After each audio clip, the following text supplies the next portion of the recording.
Welcome to the Endurance Studio podcast. I'm your host, Dylan Turner.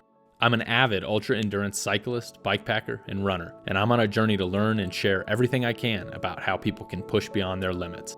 This podcast will explore all aspects of endurance through conversations with people I find unique and interesting. There's always an amazing story of accomplishment and failure, and always something to learn.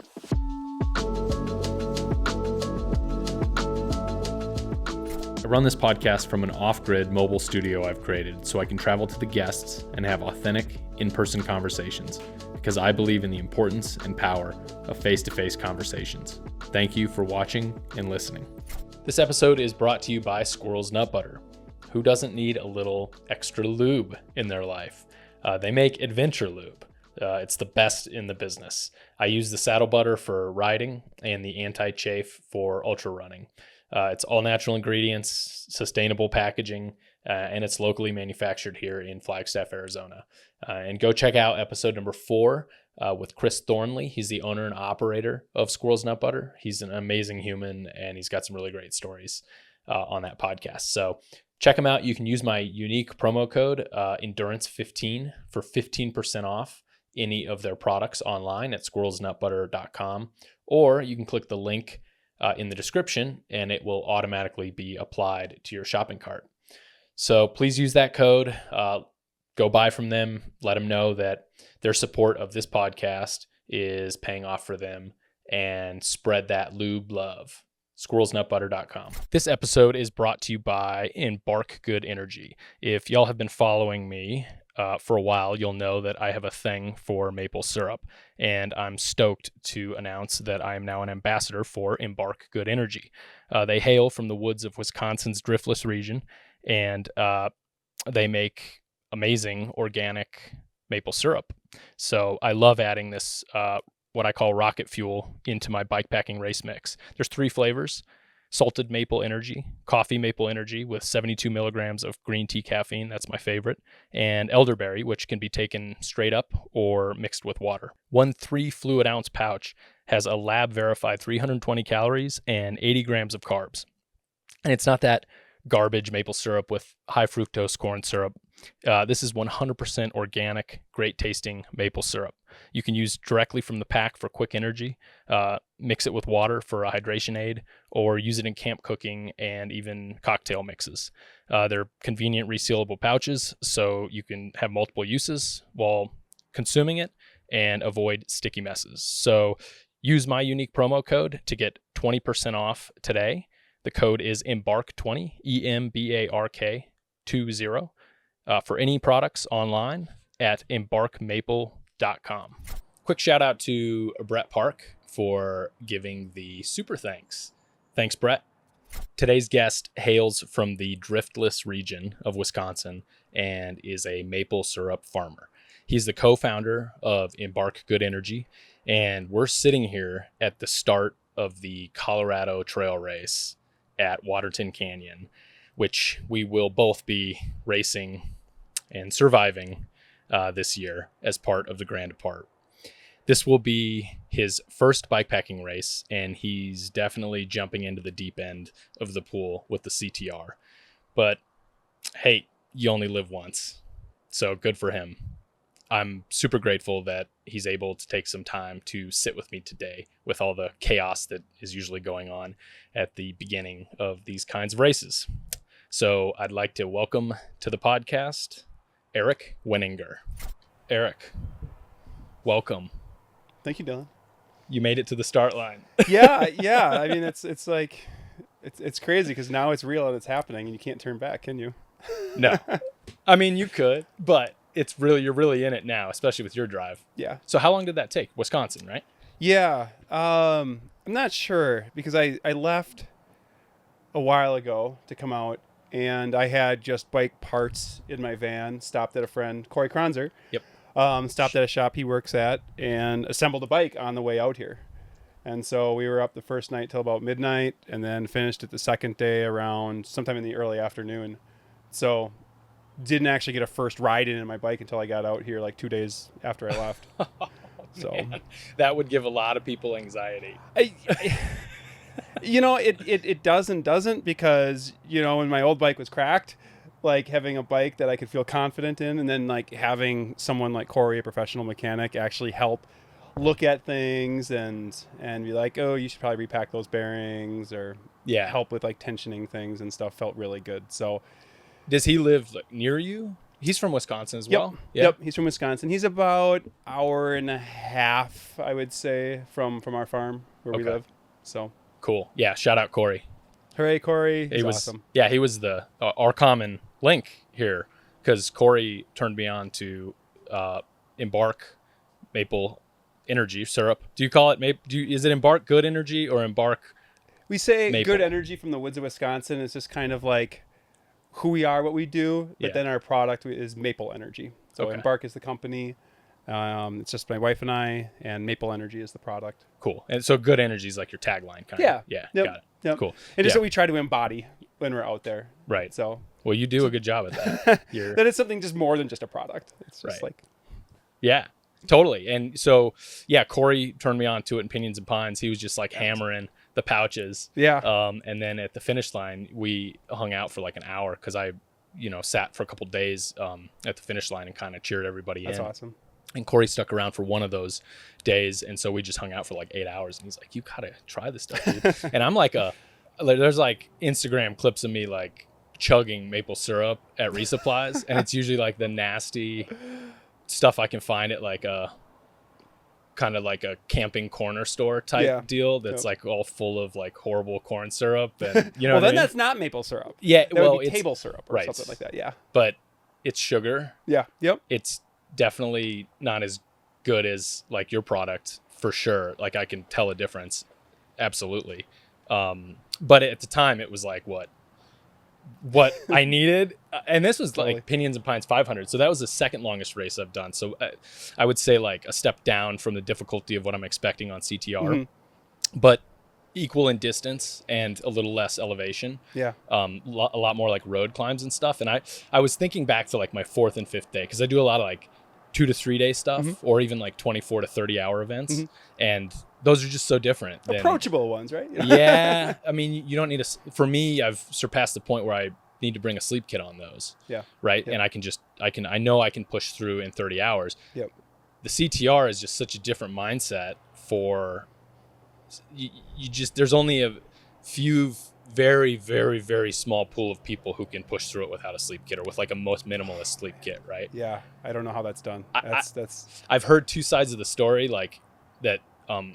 It's Time and Fish, I think, is the current record holder going the other direction than we're going.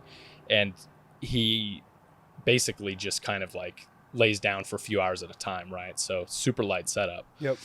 But I don't think anybody's actually gone through the whole thing without like a few little naps here and there. Yeah. I just don't know how, given just the ruggedness of the terrain, the weather, the altitude, and really the duration of it. I mean, even the fastest folks is what, just under 4 days? Is that right? Yeah. 3:16 or something like that? Yeah, I think that's like, timings. Man. That's unbelievable. Dude. Yeah. I can't really fathom that. Like, he's got to be hammering the whole time. Like, resupplies are dialed in, perfect, efficient. The sleeps are perfect, 1 hour, 2 hours, maybe once or twice. Wild. I'm on the other end of things. It's more just, it's an adventure for me, and I'm just waiting for things to go sideways. Then I look forward to like having to figure it out. Yeah. So not necessarily as dialed as anyone that's closer to the front, or. That's what's beautiful about this stuff. So are you like, are you very like calm under pressure when something does go wrong? Are you pretty handy when it comes to that stuff? I secretly really like it when things go sideways and it's not going to plan, because that's when like my brain starts like clicking and I start having to just like figure it out, because what are you going to do? You have to just figure it out. And there's just this stimulation, and that's when I feel kind of like in my element. And so, being too prepared, too regimented, like where like this is gonna be my resupply at this time, I'm gonna keep this pace. I just know that I can't do that. I don't have the discipline for it, or even really the fitness, I'll say, or experience. And so I just kind of look forward to having to figure it out, and I know things aren't going to go exactly as planned, and just sort of embrace the uncertainty with it. Yeah. So have you we talked on the phone before this, and you said, I thought you said this was your first like actual race. Yeah. Have you done bikepacking trips before then, just kind of touring? Yeah. More like in like the adventure bikepacking. It seems that like, I don't know exactly where that definition of bikepacking versus like off-road touring lies. Yeah. But, big days on bikes with relatively lightweight kits, off-road, adventurous. I've been doing that for 10, 15 years. Okay. But really have only done one event. It was it was a 2-day kind of a staged bikepacking race. Okay. But it had such a community feel to it that there was no competition with it at all. Yeah. And so it was 115 miles first day, and I think it was 85 the second day. But so that was kind of my only race that I've done. Yeah. But it was really fun. Yeah. So, if you've done all the other, I mean, if you really, it's like working out the bugs on like, how much food do I bring? Yeah. Where, because that's where you can make these tactical mistakes, is like underpacking food or not, or like, I don't know. For me, when I go into a resupply, I really have to be disciplined. I try to actively plan it out as I'm entering. So 30 minutes out of a resupply, I'm like, okay, I'm gonna get this, and this, and I like count the things I have to do. Yeah. Right. Yeah. And because when I get there, especially if there's other bike packers there that are resupplying, it gets kind of, you start talking to them. Sometimes there's like a trail angel hanging out there that wants to talk to you or whatever. Oh man, I can get sucked into that. Yeah. And then you forget what. And dude, it screwed me on the Arizona Trail Race 300 because I wore a hole through the toe box of one of my shoes. Yeah. I wore I wore an old pair of shoes. I should have brought a new pair. I'm wearing an old pair of shoes, so yeah. Okay.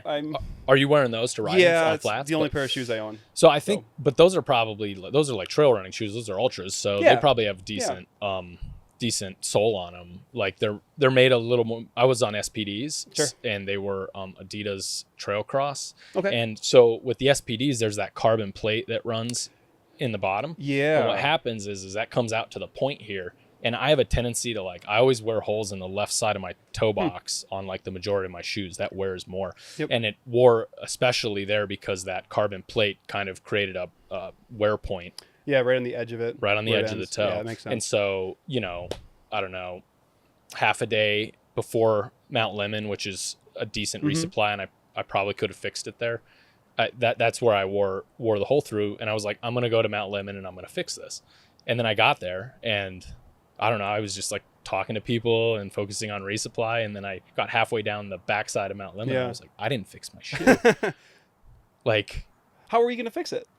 Buy another pair if there was a bike shop. Sure, okay. Like maybe get something that I could like tape around it, or like insert into the sole, or go to a hardware store and try to figure something out. I always enjoy the fixing part of things. Yeah. Like I don't really like buy new things a lot, so there's always like those how do you fix things on the trail? What's your like repair kit look like? Sure. And what's your process? So I mean, really, it's amazing ingenuity. Yeah. Like some of the people I've interviewed on this have had some incredible stories of fixing things. Like Andy Wenzel, he was like my second guest.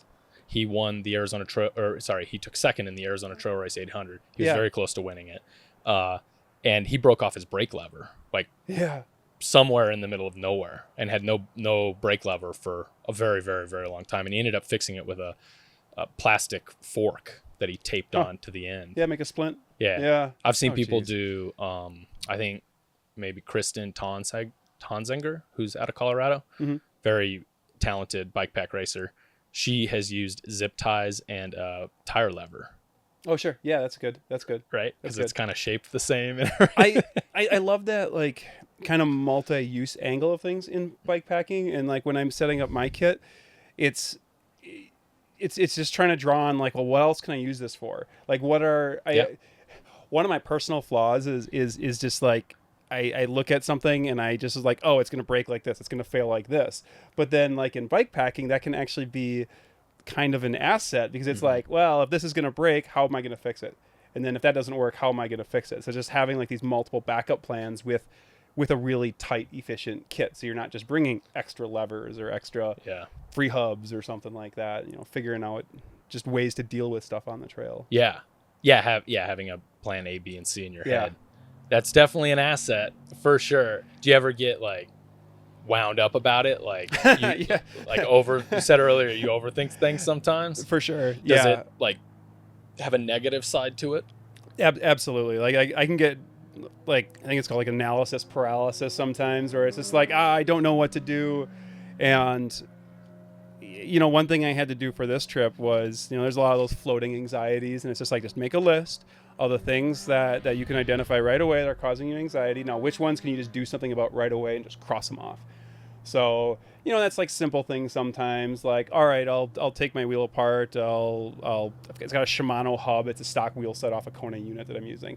So it's like, take the cones apart, take all the bearings out, and just like repack it. And like, okay, there's a little bit of pitting on the cones. It's probably fine, right? It's a Shimano. So put it back together, tension it up, and like feel moderately good about that. So it's just like kind of doing what you can about it to like get a better, I don't know, more confidence. Yeah. So, but it's like preventative. It is. Some people just go in and they're like, whatever will happen, and then I'll walk my bike to the nearest bike shop. Half a day or whatever. I get like just really like fluttery though. Like I'm sitting here kind of like shaking my hands because that's what my whole body feels like. That's what my head feels like. And then I can't make decisions. I just can't do simple things even. Yeah. And so it just, I don't know, I guess doing things enough times, you just figure out these little tricks to kind of like calm yourself down, collect yourself, just so you can think through it. But you're asking earlier, like what happens like under pressure when something happens on the trail? Well, things just click. So I don't know what it is. If there's like some sort of an adrenaline rush of that, like you're in this situation and you have to figure it out versus you're just inside your own head and all of these things are going through it. And so it's not even real. Yeah. And so like, they just seem like kind of two different situations. Almost. Yeah. Well, I find bikepacking, like when you're in it, it's very simple. It's almost meditative. Yeah. How simple it is, because you're just like, there's only one task, right? It gets complicated when you get into resupply and you have to make decisions, or if something breaks and you have to make decisions. But normally there's only like that one task, right? And all the lead up into it is the most complicated part, right? All the prep into it. And so it's like, I think I had my, let's see, I'm trying to remember what I woke up to. I think it was the start time. That's the biggest thing that has given me the most. I woke up this morning and thought, shit, did it start on a Saturday? And I literally checked the tracker to see if all the people had gone off. Yeah. This is founded in logic, though. It's because Sunday's a very strange start time for a bikepacking race. I've never done a bikepacking race that started on a Sunday at 4 a.m., right? Yeah. They're almost always on like Thursday, Fridays, or Saturdays. Yeah, and on a Sunday.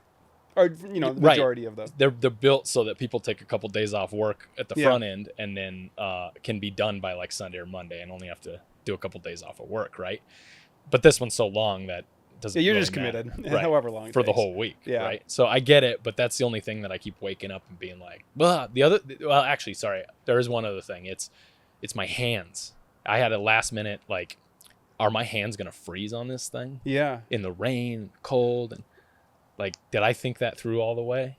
And so my last minute, like, splurge, oh shit, I gotta overnight this thing here purchase. Was like rain mitts. Sure.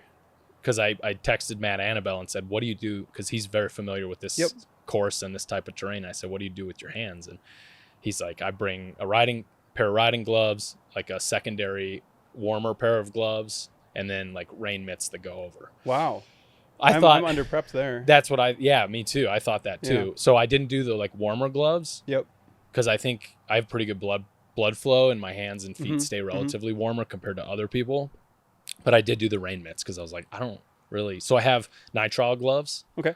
That go. I could wear those under the riding gloves if I needed. I brought a few pair of just like kind of disposable type ones. Yeah. Yeah. I brought a few pair of those. Those will keep your hands dry. Yeah. I mean, you'll sweat on the inside a little bit, but I think it keeps them a few degrees warmer. Well, it acts kind of like a dry suit in that like you're warming up the water that's inside there. And right. At least it's not getting the cold water in. Right. I think. Yeah, yeah. It kind of it would warm up that base, warmth. So my plan is nitrile gloves, riding gloves, and then the over mitts if it's like really really coming down, But I think like many people have said they've done this. I think Neil Belchenko from bikepacking.com does the nitrile gloves underneath the riding gloves. Okay. And he runs like, he's like won this multiple times. So he knows like an ultralight kit that works, So any like you were putting on your wolf tooth fillet, any other like last minute little thingies that you... There was so many, because the bike, I didn't ride it until I got out here. The first ride I did with the bike was outside BV, Buena Vista. I did Alpine Tunnel Loop. And, I got into Colorado. I got there at like 4 p.m. and I just decided to go out knowing I would end up out there at night because I had never tested my lights before. I'd never ridden the bike before, so I didn't have any of the ergonomics set on it. So I was, adjusting, the seat post, the bar position, the grips, the bar ends. And when I was coming down from, I don't remember the name of the pass, my hands got so numb that I was having to use like the inside on the brake levers. I've got BB7s. They are not exactly like powerful brakes with a lot of good feedback. And so part of it, I'm sure, was the ergonomics of just like position of the levers, position of the grips. Anyway, I was in Salida and I was talking with Mike Franco. He's the race director of Vapor Trail. Okay. And we were just talking about that because I'm involved with that this year. And the owner of Absolute was there, and he's like, talk to Sean. I was like, all right. And then he spent an entire afternoon with me repositioning my grips, getting me on my bike, bringing my bike into the shop. I'm not buying a $10,000 bike. There's people coming in the shop, and he's spending time with me so I could do Colorado trails, getting my grips at the right angle so that's not... There's a nerve in here. I don't remember the name of it, and he could see how it was, being just stimulated or whatever. Yeah. Getting my saddle angle ended up then like fitting me for a new saddle. So I ended up getting a new saddle, which made a world of a difference on my sit bones, on my hips, on my back, all the way to the impacts of putting weight on my wrists. So my wrists were going numb and my hands were going numb just because everything was tilting me forward onto it. And then my hands were just at a weird angle. Yeah, totally. So he did this subtle changes, and then I went for like a 40-mile ride and I'm like, wow, I have my normal carpal tunnel issues, but like I wasn't having any of that numbness. And so that was kind of one of my sort of last minute. It was just a few days ago now. Yeah. But it was just all these subtle little things in the combination of a saddle change that made a huge difference for me. What was the saddle? I was running whatever came on my stock Kona unit. So a WTB something. Yeah.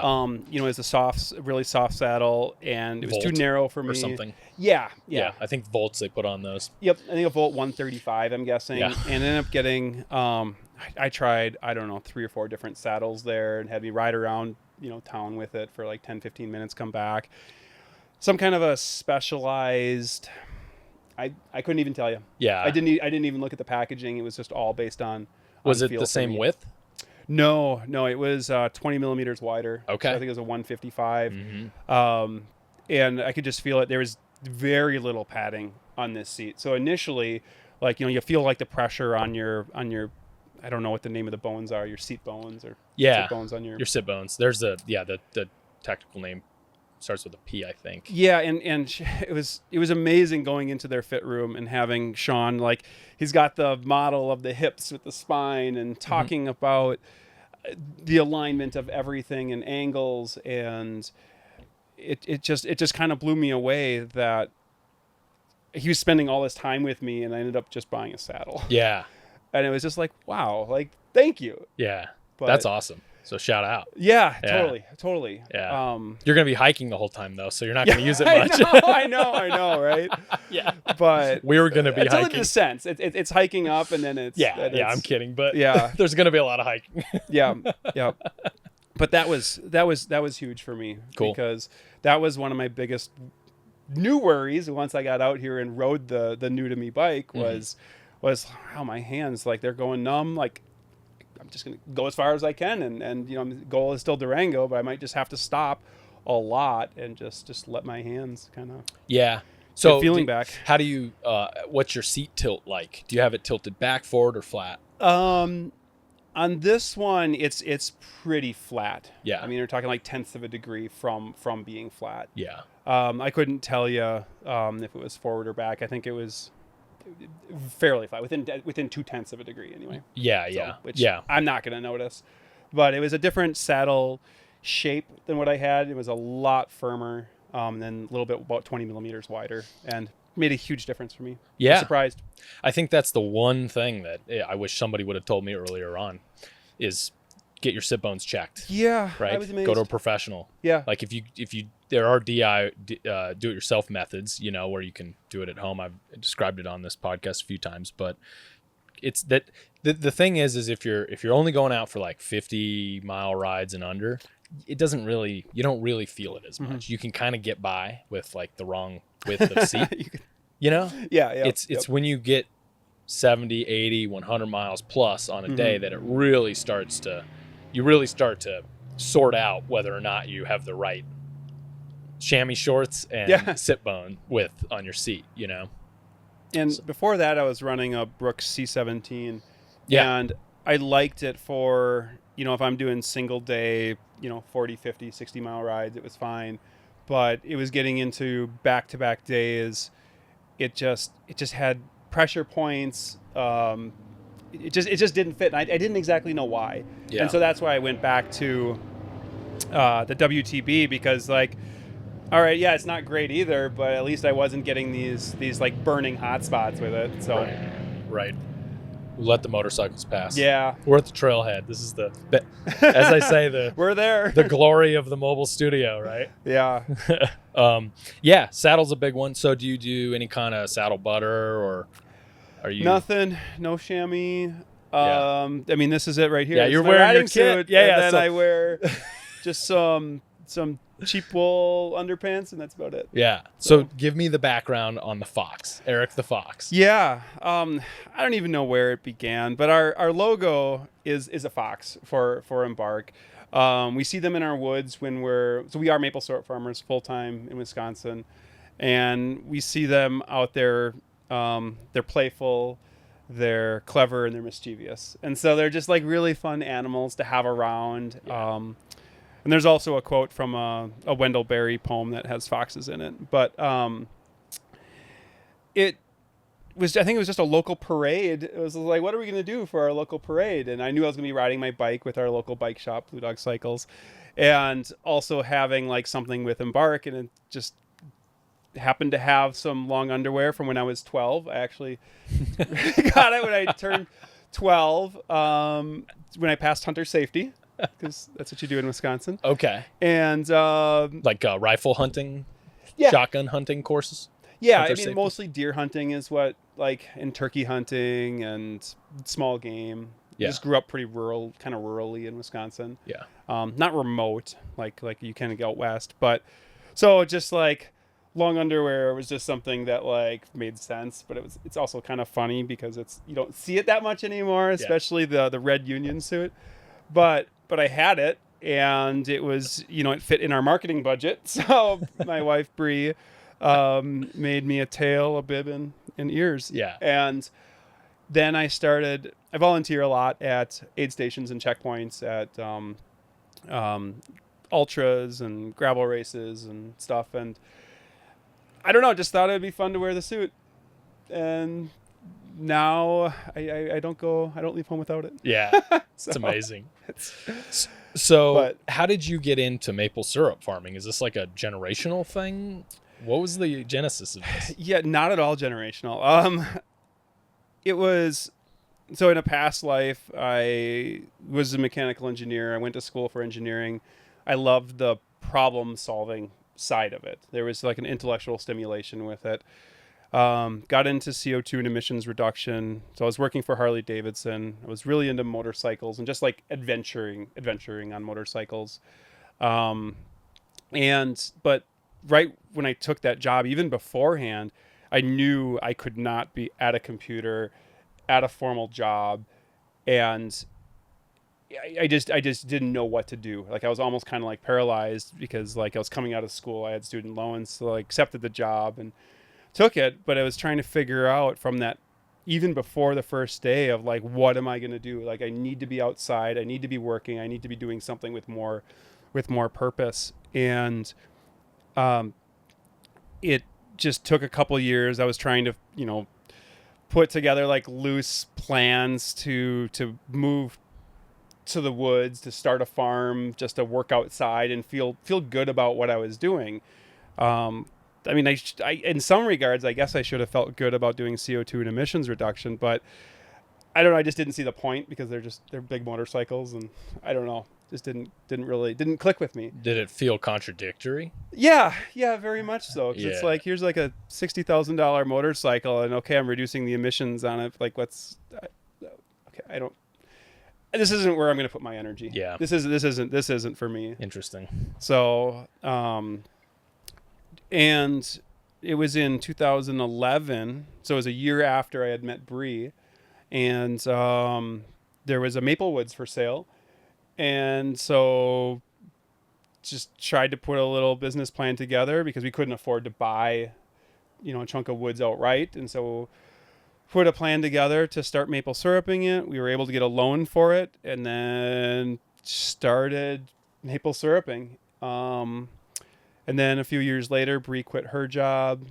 A couple years after that, I quit my job, and then we jumped off grid, living off grid and running our farm. And in order to run the farm, we learned in the first couple seasons that, like, okay, you have to have a small business to support a small farm. You're not going to produce enough maple syrup to pay the mortgage, let alone actually have some income. And so we had to create a business around the maple syrup that we were harvesting on the farm so that we could actually sustain paying our bills. Yeah. So that's kind of, it was just needing a really big life change. And just the idea of living in the woods, off grid. In hindsight, there's something really special about being in the woods in the spring in Wisconsin. We have we have every season in intensity, I like to think. Okay. We'll have minus 40 degrees in the winter, more minus 40 Fahrenheit. Well, minus 40 Fahrenheit is also minus 40 Celsius, but Yeah. and we'll have 100 and some degrees in the summer, but then you have these just wonderful transition seasons of spring and fall. And when you're coming out of a cold, hard winter and you're working in the forest and you're watching, the snow melting and just everything kind of coming alive, it's just super energizing. And I had talked about, I had this engineering job that I was not into at all. I had this kind of seasonal depression that was sort of lasting through all seasons. So probably something more. Yeah. But being outside, especially in the winter, and transitioning into the spring, I just felt like this energy that kept with me then kind of throughout the year. And it just felt like I had a lot more purpose being in the forest and working with the woods and creating something that then people could enjoy. Yeah. And so, it wasn't something that my family was doing. It was just needing to do something very different than what my life was, and just jumping into it and, having to figure it out having to figure it out as we went.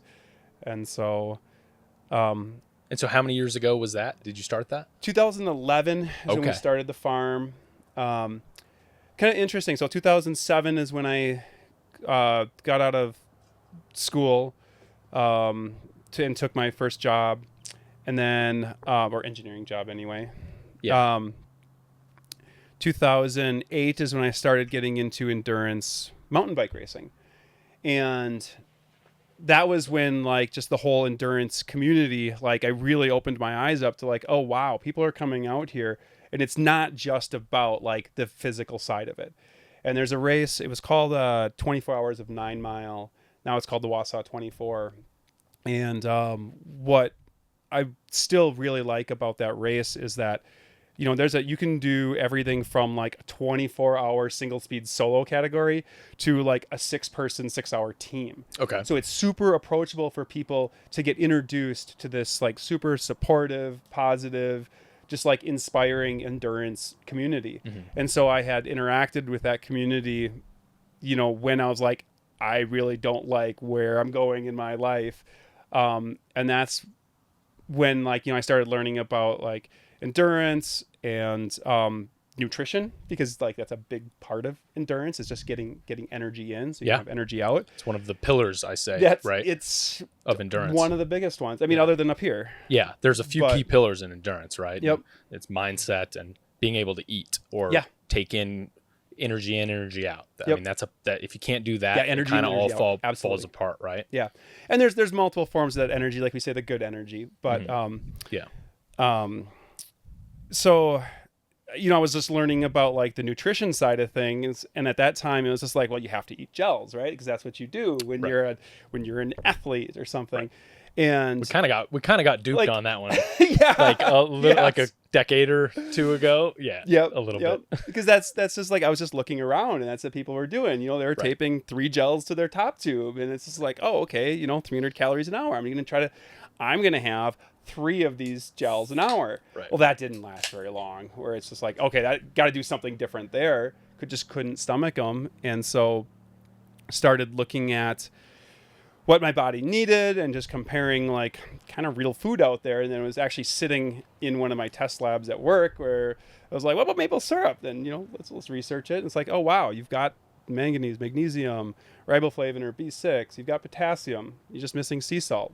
So then from around like 2009, 10-ish, just started putting sea salt in maple syrup into like little flip top Nalgene bottles. And then that was, I think, the last time I've had a gel. Yeah. So it wasn't directly connected. Like becoming a maple syrup farmer wasn't directly connected to that using maple during endurance. But I have to think that somewhere in my mind that connection was still there. But then once we did start the farm, and it was like, okay, to have a small farm, you have to kind of have a small business support it. That was the first project I was trying to just actually bring to reality. And the resources in 2011-12 were just way too great for us to actually bring anything to market. So it took until about 2020 to bring Embark to market. Yeah. But right. So you have multiple arms of this. You have packaging, right? And you're doing a food product. So you have like FDA. Yeah, for us, it's more of a state. Yeah. It's Department of Ag Trade and Consumer Protection in Wisconsin is the name of it. Okay, so it's like, and there's processes you have to develop and then get approved and then follow. So okay, so you have like the state you have to deal with. You have the packaging. You have to procure and figure out how to the process of packaging and distribution, and then you have the organic arm of it, right? Like the organic certification, which when we talked on the phone, you were like, I just had an organic inspector here or something. So what is that process like? What's that all about? Yeah. What's so involved? our whole farm is certified organic. And some people are like, well, they're trees. Like, how can they be organic, right? They're not like genetically modified or anything like that. And people aren't putting fertilizer on them. Well, for us, a lot of it comes back to just how we manage the forest. So how do we, like, our philosophy is more like working with the forest than trying to like get the forest to do whatever we want. So invasive species control. So, we're not out there spraying broad spectrum chemical to get rid of, garlic mustard or, what do we have? Multiflora rose. And like, there's a number of like invasive species that can crowd out some of the natural plant communities that are very beneficial in our woods. And so we have kind of a unique ecosystem in our forest where we live. We don't have mountains, but we have very steep, rugged bluffs. So they're about 300 to 500 feet vertical between the valley floor and the top of the ridges. But the hillsides are 37-degree slopes. So if these were in the mountains, these would be like prime avalanche slopes. Right. But we're really fortunate that we have trees and all the root structures that are helping hold the hillsides and all the soil, the really rich soil on the hillsides. But then there's also these native plant communities that create a lot of biodiversity for a number of different like animal species. But they're also holding all these hillsides together just because some of them, we have these wild garlic onions called ramps, and they've got these really, really fine like rootlets that like hold the hillsides and the soil on the hillsides. And it's kind of cool because like we're seeing extreme rain events, just like we've had like 13 inches of rain overnight and causing flash flooding. But these native plant communities and their root structures are holding these hillsides together, holding the soil there, which can absorb a lot more water.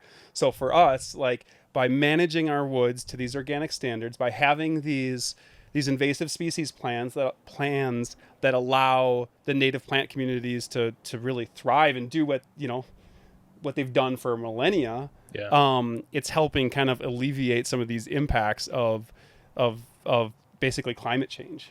Right. And so trying to slow water down, infiltrate it more into the hillsides. So there's different ways you can manage the woods that wouldn't necessarily, be organic, that wouldn't have as many sort of these external effects that you don't see right away. So that's one of the big ones, at least in the woods. As far as the processing is concerned, we have a lot more record keeping. There's certain things we can't use in processing, like when you're boiling maple syrup down. There's oils that people can use. I'm not saying they're petroleum-based oils, but to keep the maple sap from boiling up and over. And so it helps like break the surface tension so it doesn't bubble while you're boiling it. Okay. So I guess for folks that don't know, so I could just talk real briefly about where maple syrup comes from. Yeah, please. So we have a maple forest, maple trees. To tap them and to get the sap out of them, they have to be about 60 years old. And so a maple tree has this sap. The sap has carbohydrates that it produces during the year, like right now in the summer and in the fall, and it stores it in a liquid solution in the roots. When the spring comes, from osmotic pressure, so just like cell to cell pressure, it can transfer this sap. These carbohydrates are converted into a sugar, and it transfers this sap up from cell to cell all the way out to like the buds at the ends of the branches that are trying to develop into leaflets. So it's the food for the tree, but it's also a very delicious sugar, and it's also very mineral rich. And so like those are the same electrolytes that our body needs is found in the soil and in the geology, like in the forest. Yeah. And so we tap the tree, you get some of the sap out. And tapping the tree is it's a drill. Drill it's into the tree. 5/16. That doesn't sound right. 7/16, I think drill. No, 5/16. It is 5/16. Okay. Drill bit, so it's a pretty small hole. And what time of the year can you tap it? Excellent question. Thank you. We do this in the spring. So when the sap is going from the roots up to the leaflets that are trying to bud out. Yep. Okay, it's kind of. And so that's when it's transporting it. That's when it's transporting it, exactly. When it's above freezing during the day, the sap's going up to the ends of the branches. Mm-hmm. At night, in order to protect those developing buds, the sap goes back down to the roots. Whoa. So there's positive pressure during the day when it's above freezing. So that's when the sap will actually come out of the tree, and then we collect it. Mm. And it's only about 2 to 3% sugar by mass, the sap is.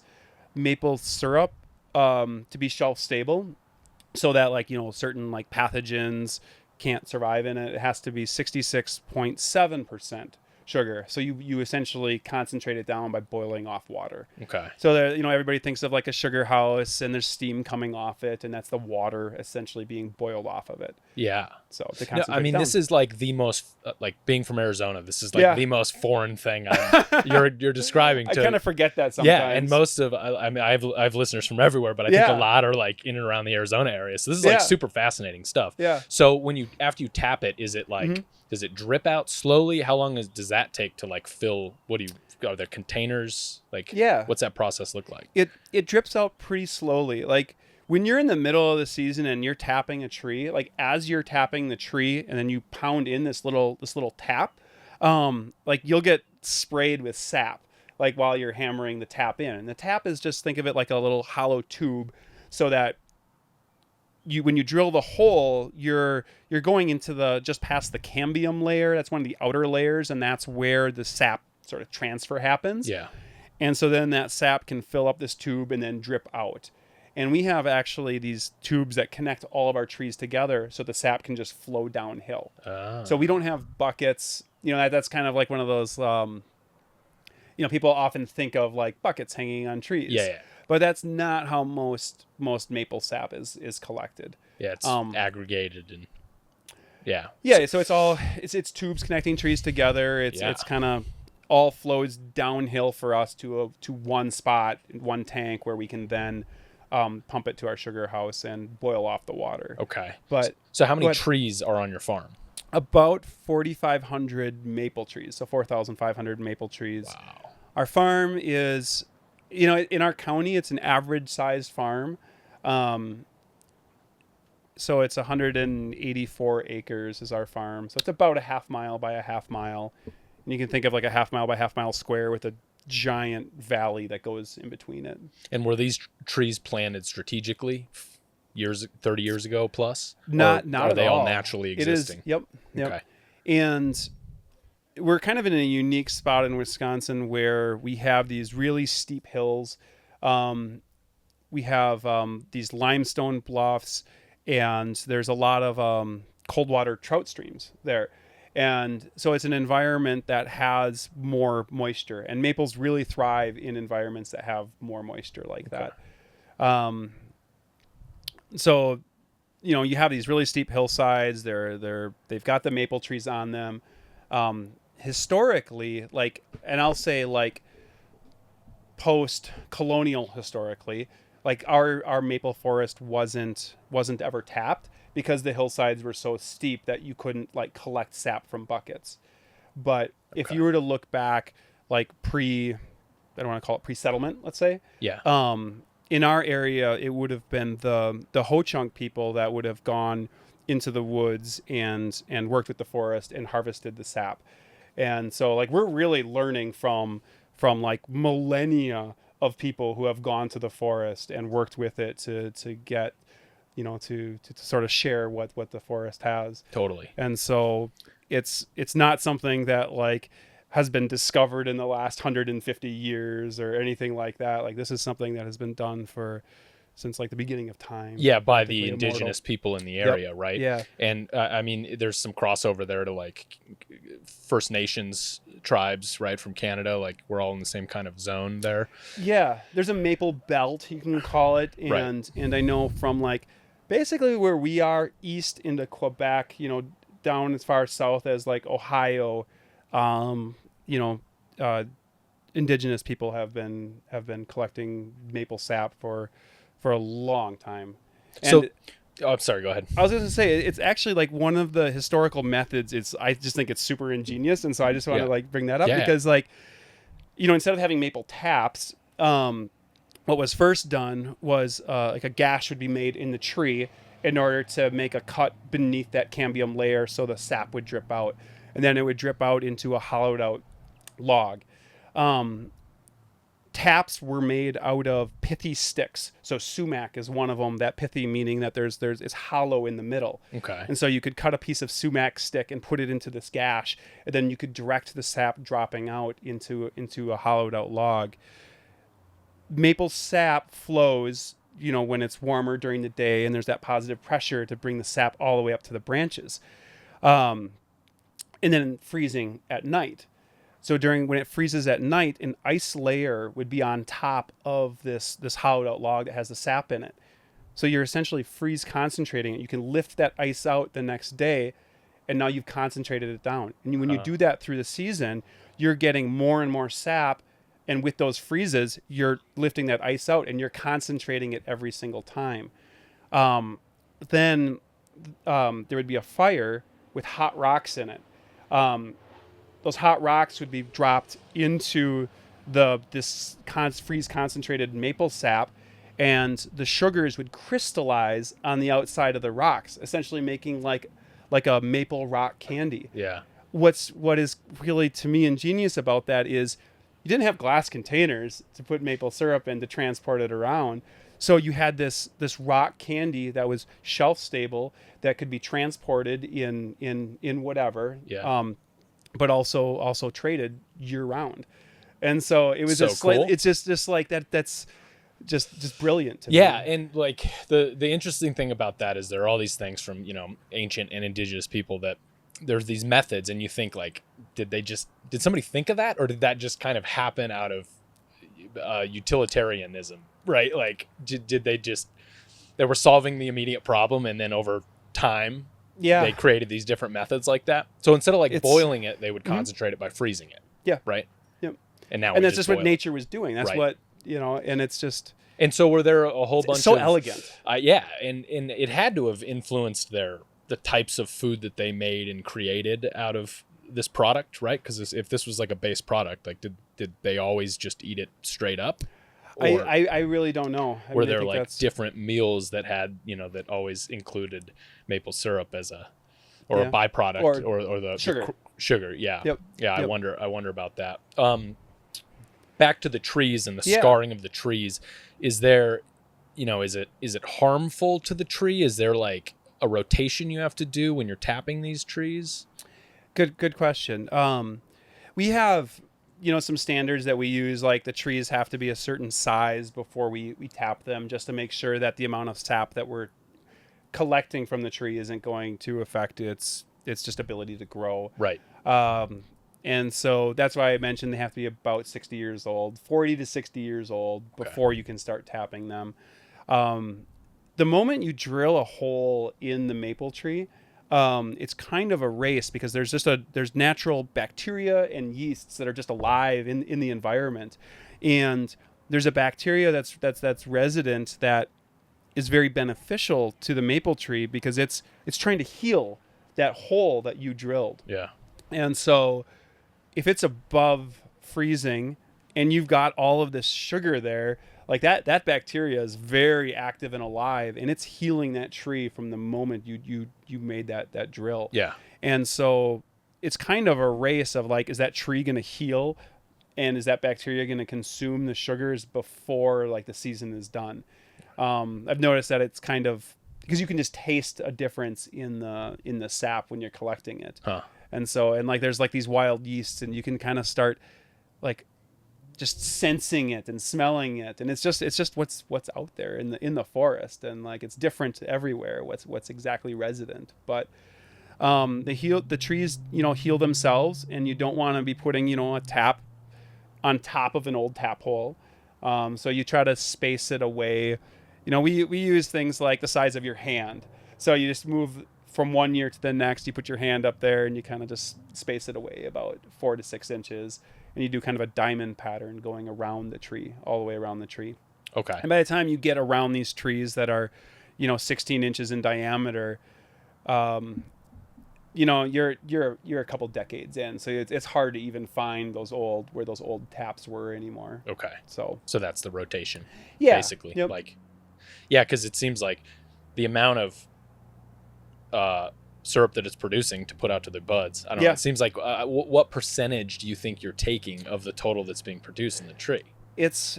I've tried to read papers on this, and it's a fraction of a percent. Mm-hmm. is what you're essentially collecting when you're following some of these practices. Generally we only put one tap into a tree. If they're really big trees, like we'll hug our trees, and if you can like not touch your hands on it, then we'll put 2 taps into the tree. Got it. There's things like that, because it's interesting, because research has shown that by putting more taps into your tree, you're not actually going to get better production, but you can start affecting the health of the tree if you're putting way too many in there. Sure. So it doesn't even make sense to do it. But right, because I'm sure your engineering mind and your business mind thinks, how do we get more, or how do we find the balance? Right, we want to maximize what we're extracting or farming. Right, you call it farming. Yeah, we're farming or extracting. Yeah, we don't like to think of ourselves as an extractive industry. That's kind of what it is. But you're farming, but like there's a point of diminishing returns, right, with the tree, right? Yeah. So then it's like, okay, you have X amount of trees, you can produce X amount of product. There's this much sales coming in, right? Yeah. And like, there's going to be a point, if you got big enough that where you sell enough product that you're like, well, we either need to like produce more from the same tree or put in more tree, or like we need to, but it takes 60 years to get something out of a tree. Yep. So you can't just like put more trees in. You got to Yep. buy another farm, or that would be the only way to expand, right? Yeah, I mean, for us, we really like the size of our farm. We would rather work with other people and provide opportunities to them, like so that they could set up a farm, and then maybe we would buy their maple syrup. Right. So like right now, we're at kind of a nice balance where everything we're producing on our farm is at the scale of our business. Mm-hmm. And so instead of just trying to grow our farm, we would rather work with like-minded folks that are, you know, trying to have the same sort of relationship with their land and their community. Yeah. So yeah, that's cool. So you're from the it's called the Driftless region, right, of Wisconsin? Yep. And if I understand correctly, it's like where the glacier mist yeah, that was coming down into North America, right? So the big glacier, that the top half of North America was basically like covered in a glacier, right? And correct me if I'm wrong. There was a number of glacial, what do you want to call those?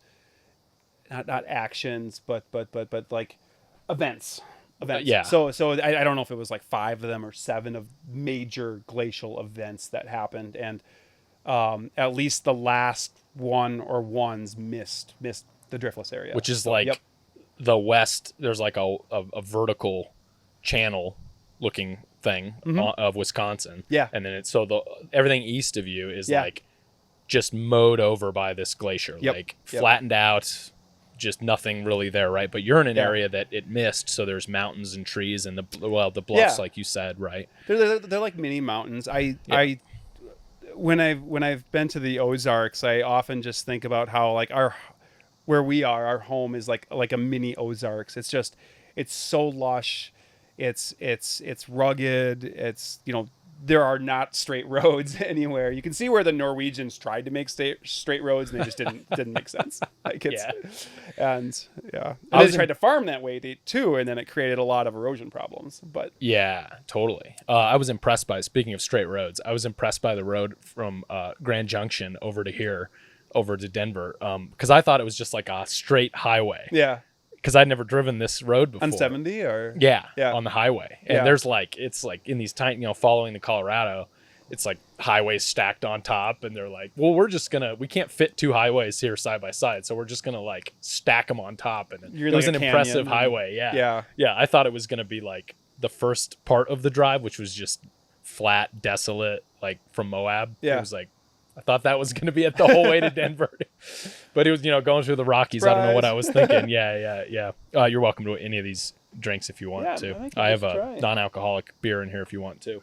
Thank you. Appreciate it.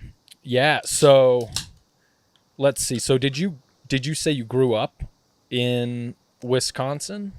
You were born there? Yep. About 45 minutes from where our farm is. So north a little bit.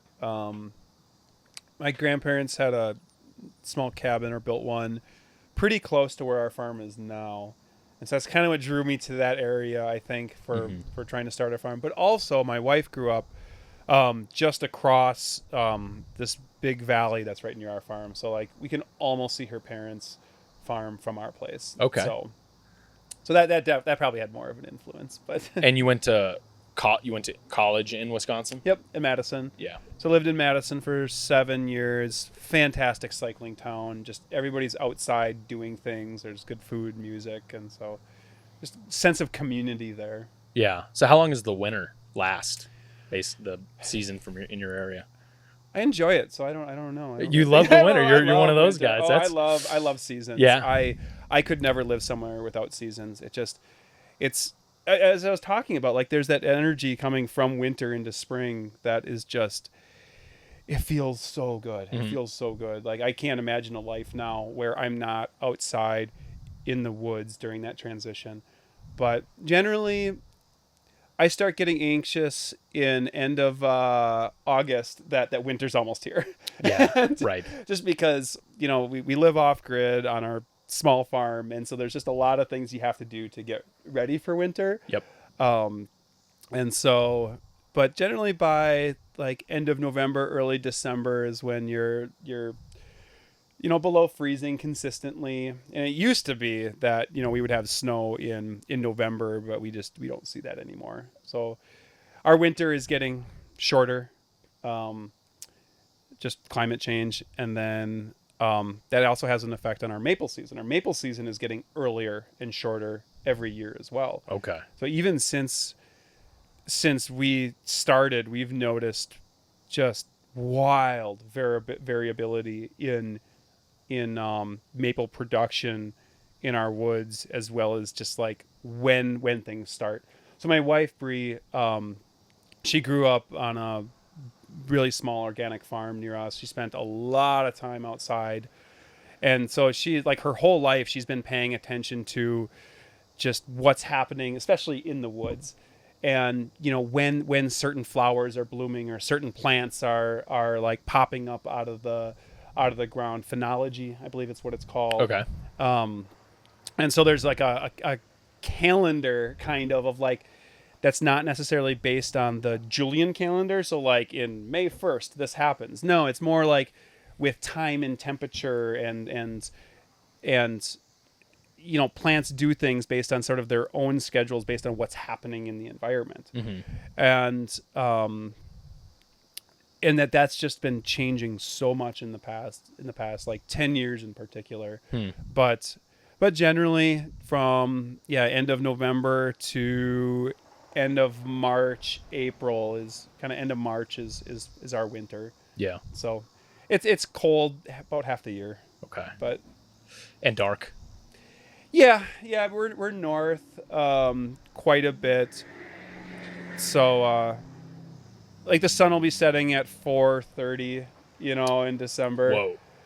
And that's, well, I was talking about, like, when I had that engineering job, like, go to work, it's dark, come home, it's dark. And it's just like, it wrecked me. Yeah. And then I'm inside all day long. And like, it's just really hard to then go outside and do something. I was living in Milwaukee, and it wasn't working with my mind, my body. But so what kind of winter activities do you do now to stay active? I basically just work on the farm. And so there's a lot of maintenance in the winter on the trees? Yeah, it's so the forest, there's some forest management we do. So some of that is, just paying attention. We have like an emerald ash borer, so it's this bug that's essentially killing all of our ash trees, and it's moved through the Midwest, and it might be on the East Coast too. There's Dutch elm disease. There's just a number of these like phenomena that kind of, they go through, and so there's a lot of trees that are dying and falling. And for us, with our sap collection infrastructure, we have all this tubing that stays up year round in our woods. And so there's always these trees falling on it. And so you have to go out into the woods. You have to cut them off. Squirrels get really curious, and deer get really curious in February. Yeah. Of like, they're looking for food, and the squirrels can't find their nuts, and so like they're chewing on our tubing, and so you're going out repairing the tubing. And then it's just kind of getting our equipment, our pumps, because we have a big tank in the bottom of a valley. It's so rugged and remote that we can't like have our sugar house where we boil the sap into syrup in the bottom of the valley. So we actually pump it to the top where our tiny house is and our sugar house is. And so it's just getting infrastructure in place and doing maintenance. And it's all like a thing because it's minus 40 degrees outside Fahrenheit, right? That's like a thing to go repair some tubing. Yeah, right. Like that's like, let's go what work is with it? our hands, right? Yeah, like, buried under snow. Like, yeah, in some years you'll have 4 feet of snow. You got to dig the snow out. Yeah. It's so like you're hiking. How do you know that there's a compromised line? Do you mark it earlier in the year or something? So we try to set the tubing up so it's above snow level. Okay. So it's about 5 feet off the ground, 4 to 5 feet off the ground. Last year, what's the diameter of this tubing? The inner diameter, I believe, is 5/16 of it. So it's like the size of your pinky, a little smaller. Yeah. And it connects about 10 trees together before it goes into a bigger piece of tubing that's 3/4 inches in diameter, and then that connects about 1,000 trees together before it.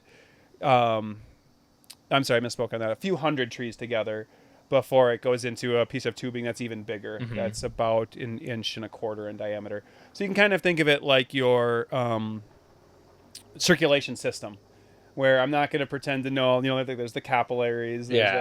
But they're smaller, and then they go to the heart. Yeah, right, exactly. Yeah, they're small ones, and they gradually get bigger. Kind of, You're not a like doctor? a watershed. I'll say it. Like you've got your springs, you got your creeks, you got your rivers, and you got your lakes, and that. So. Yeah, cool.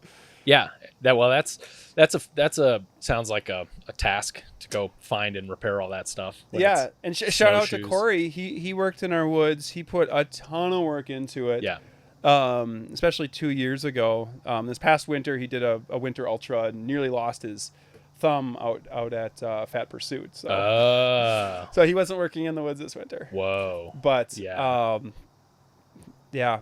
So there's just a lot of just being out in the woods with a heavy backpack full of tools and supplies, and you're just in it all day long. And I said this earlier, like I can't imagine having a life where I'm not out in the woods, like through the winter, and especially into that transition into spring where everything is just warming up and coming alive, and you're seeing the first plants coming out of the ground, and especially like the first like edibles, like the wild food that you can eat out of the woods. Yeah. So is there a lot of like edible mushrooms and stuff like that interact with the trees? There definitely are. Not as much. I mean, the mycelium, the fungus, I don't know all the technical terms for it. Like it's resident there. Yeah. But you don't see a lot of fruiting of the mushrooms until more into early summer, where we are. But you will find some remnant mushrooms from years before. We've done some forays. We have a few experiential educational events at our farm. And so we'll have like a mycologist out doing a hike and teaching about like the different mushrooms you can find in the woods, which ones are edible, which ones to stay away from, which ones have like poisonous lookalikes. And so, yeah, because there was a Radio Lab many years ago, and there's been a couple Netflix specials on the mycelial network interacting with the trees and incredible. Transporting nutrients back and forth, right? And the interconnectivity. So, and then there's even like communication that's being researched between trees. It's wild, like what just like the energy in the forest. It sounds kind of woo-woo and out there, but like it is something special. There's been evidence of plants changing the flavoring or whatever on it. It'll like if it like that plants can, I forget where I heard this, but there is some evidence that plants can somewhat communicate in a way, and they'll like change. They'll become like more bitter if a plant upwind basically is being eaten by an animal. The plants down the way will change and become more bitter as like a survival mechanism. So there is some sort of change happening, or communication, whether it's underground or above ground or whatever. But it's vegans, I don't know, need to watch out a little bit, because plants might be like a little more alive than we think too. Wasn't there a Mark Wahlberg M. Night Shyamalan movie about that? About the plants coming alive and killing everyone? I didn't see that one. Yeah, I think it was really bad, but but check it out when you finish CTR.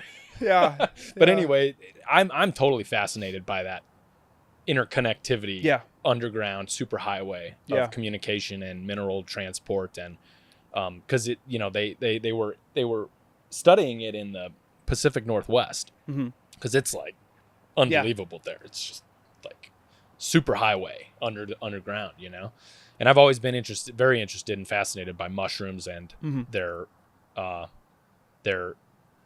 interconnectivity, I guess is the best word for that, with the trees and the system. So I just wonder how it works with the transportation of the syrup, on the sugars. That's I wonder what part interesting. I don't know. Yeah. There's so much to just learn and experience that like I'm gonna have a lifetime of just exploring our farm, and I will constantly be learning and seeing new things. And it's so when you learn, I mean, some of it's trial and error, but are there like experts, like old school maple syrup farmer dudes with like big old beards, I imagine, and like these like legends sort of Yeah. in the area that you can learn from, or like do you Google it? Like how are you learning, or is it just purely trial and error? I mean, initially, like I was trying to just like read and research, very very academic approach to it. Yeah. And then there's theory, right, and then there's practice, and so it's really just going out and doing it. But like where we are, we have some maple pockets, and so there's very much a community of people who collect sap and boil it down. And one cool thing about maple is that it's like, yeah, you're in the woods, you're kind of isolated, but it's still really social. People come together around it. And so like there are these networks of people that are just really happy to share knowledge about just working in the woods. Yeah. So Cool. so that's been incredibly helpful, of just like picking up little tips and tricks, and just like in bike packing or anything adventurous, like just being able to talk to people about their experiences. It's unreal what you're going to learn and pick up, not even without even asking questions or knowing what you want to learn from them. Yeah. So I find it the same thing working in the woods. Yeah. Cool. Do you find you keep mentioning the energy of spring? Yeah. Do you find a counter energy of sadness in the fall? I don't know if it's sadness so much as anxiety, because like winter's coming, and I just know that there's everything just gets a little bit harder. And it's not that that's bad.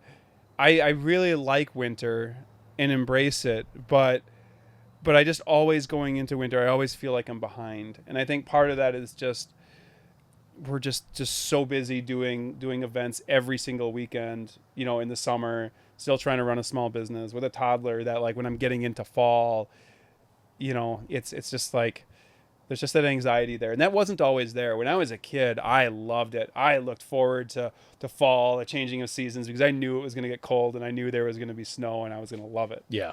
But it's I don't know, things just change as you get older. And I appreciate the seasons. I mean, we have less dramatic seasons in Flagstaff, but we do have seasons. Yeah. Right? We get down to 0 degrees at our house. Yeah. And so and that's kind of weird, because people not from Arizona can't imagine. They see Arizona as cactus desert, right? And there is that 2 hours south of us, right? But it gets down to 0 degrees in Flagstaff, or at least at my house in Flagstaff, and I think below 20 in some places outside of town. So it gets like cold, Feels you know? cold. Yeah. Feels cold. Like you have to do things like winterize anything outside, and you have to like be thoughtful of that. And I kind of like but the thing is like that Arizona sun comes out after like a big snowstorm and basically melts all the roads off, and you can kind of sit on your back porch with your shirt off again, and so it's actually kind of like ideal, because beauty of latitude. Yeah. So I don't know if I'll ever get sick of it, like the winter. We had a winter a couple years back that was pretty rough to get through, where we had some record storms and record amount of snowfall, and I just felt like I was blowing snow the whole time. Yeah. Just endlessly blowing snow. But I mean, that's like, right, snow blowing, that's like, you have to do that all the time, right? You got a farm truck with a plow. Okay. That's one of the things. Like, we just have our vehicles are all old, and so it's just like making sure the plow truck is maintained, so that like in February of 2019, I think we got like 4 feet of snow or something like that. It was like the record, and it was just unreal. But you're always gives you something to work on. Yeah, I'm looking to simplify though. And I thought that, like, moving off grid to the woods, what wasn't there a quote about that, like, I don't know, something about simplify living. It complicates. Yeah, it well, I mean, depends what your expectations are. Yeah. Right? So do you have solar panels and stuff? And so that's all got some maintenance to it, right? Don't those mostly just because I've built things myself, and I'm always learning about how to do it better. Okay. So, you just do the best you can with what you have. And sometimes, especially as we were starting the farm, and very much still are, a fledgling small farm and business, like, not everything lasts as long as we want it to when we build it, and we're just learning and having to, make things more robust or improve things or just upgrade. Yeah. So talk to me about the packaging process. Yeah. Because I work full time in the printing industry, so Okay. I'm very interested in. Yeah. I just have a deep knowledge and interest in like packaging and the printing and like who do you work with for that? Is it national or international to do the fulfillment part? So almost everything we can is done right in Wisconsin. Okay. The printing for one of our rounds on so our pouches, right? We've got these pouches. They're a metallic film on the inside, and then there is a high strength layer, and there's an art layer on it. Okay. And there's like a fitment on the top of it. If I had it in my hand, I'm just like, Yeah. But so there's multiple layers for it. The inner layer is that metallic, like food safe layer, so there's not like plastic touching your food. Right. Which is really nice because we have to hot fill these pouches. And so I believe the artwork is printed in Wisconsin. We've had to work with multiple suppliers, especially coming out of sort of the pandemic, that we're going to do another production round just coming up in the next couple months. And right after CTR, I'm going to be jumping right into this. So I can't answer everything with really good detail right now because it's in flux. We'll have to see what's in. Yes, it's very much in flux right now. But we were working with in Wisconsin company that was doing the printing and assembling of all of these layers. And then they ship you the packaging, and then you it's on fill a roll. it. Okay. Yep. It's on a roll. It's cut. It's folded. It's heat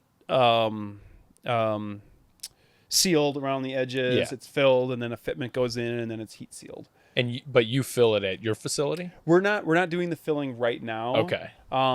We kind of co-developed the process to do it with another company that actually has the filling machine. Right. I took a class from the University of Wisconsin. They have a really neat organization that's affiliated with the university system called the Extension that's supposed to like connect people. Originally it was farmers with the university to help them solve problems like on their farms and just rural living. And now it's kind of morphed into both like, there's the farm angle and the food angle, but also like anyone who's trying to like start businesses and food businesses in particular. And so I took classes to get I don't know if it's a certificate or what it is, but I got a little printout thing saying that I can create these processes, these approved process so that it is food safe, so that we can make our different varieties of maple energy. And then, we have to have the equipment that then follows this process. So there's a little bit of that engineering side of me that gets to be stimulated with trying to figure out, well, what pieces of equipment do we have? Because we can't really just afford to buy more equipment, so we just figure out how we can adapt some of the equipment that we have purchased for a lot of different processes. So because that industrial level, commercial level equipment is unbelievably expensive. I mean, I don't want to say this isn't fortunately for us, but like in Wisconsin, dairy state, right? That means there's quite the stainless steel food processing industry in Wisconsin. Okay. As small dairy farms have unfortunately been consolidated into bigger farms, there's a lot of this smaller stainless steel food processing equipment that is on the market. And so I've been able to go to auctions and, buy heat exchangers or piping or pumps or filters or, different things, and then put a process system together so that we can just safely create our maple energy. But totally. One thing that's cool is we're in small town, Viroqua. I don't know if it's 4,000 people or so, 5,000 people. There's a warehouse that we're in that used to be a national cash register. So I don't know exactly what they did for national cash register in this building, but it was something. There used to be giant ink spills everywhere in there. Okay. They left. They were employing, I don't know if it was like 70 or 80 people. Right around the recession, so it was at 2009-ish, 10, 11.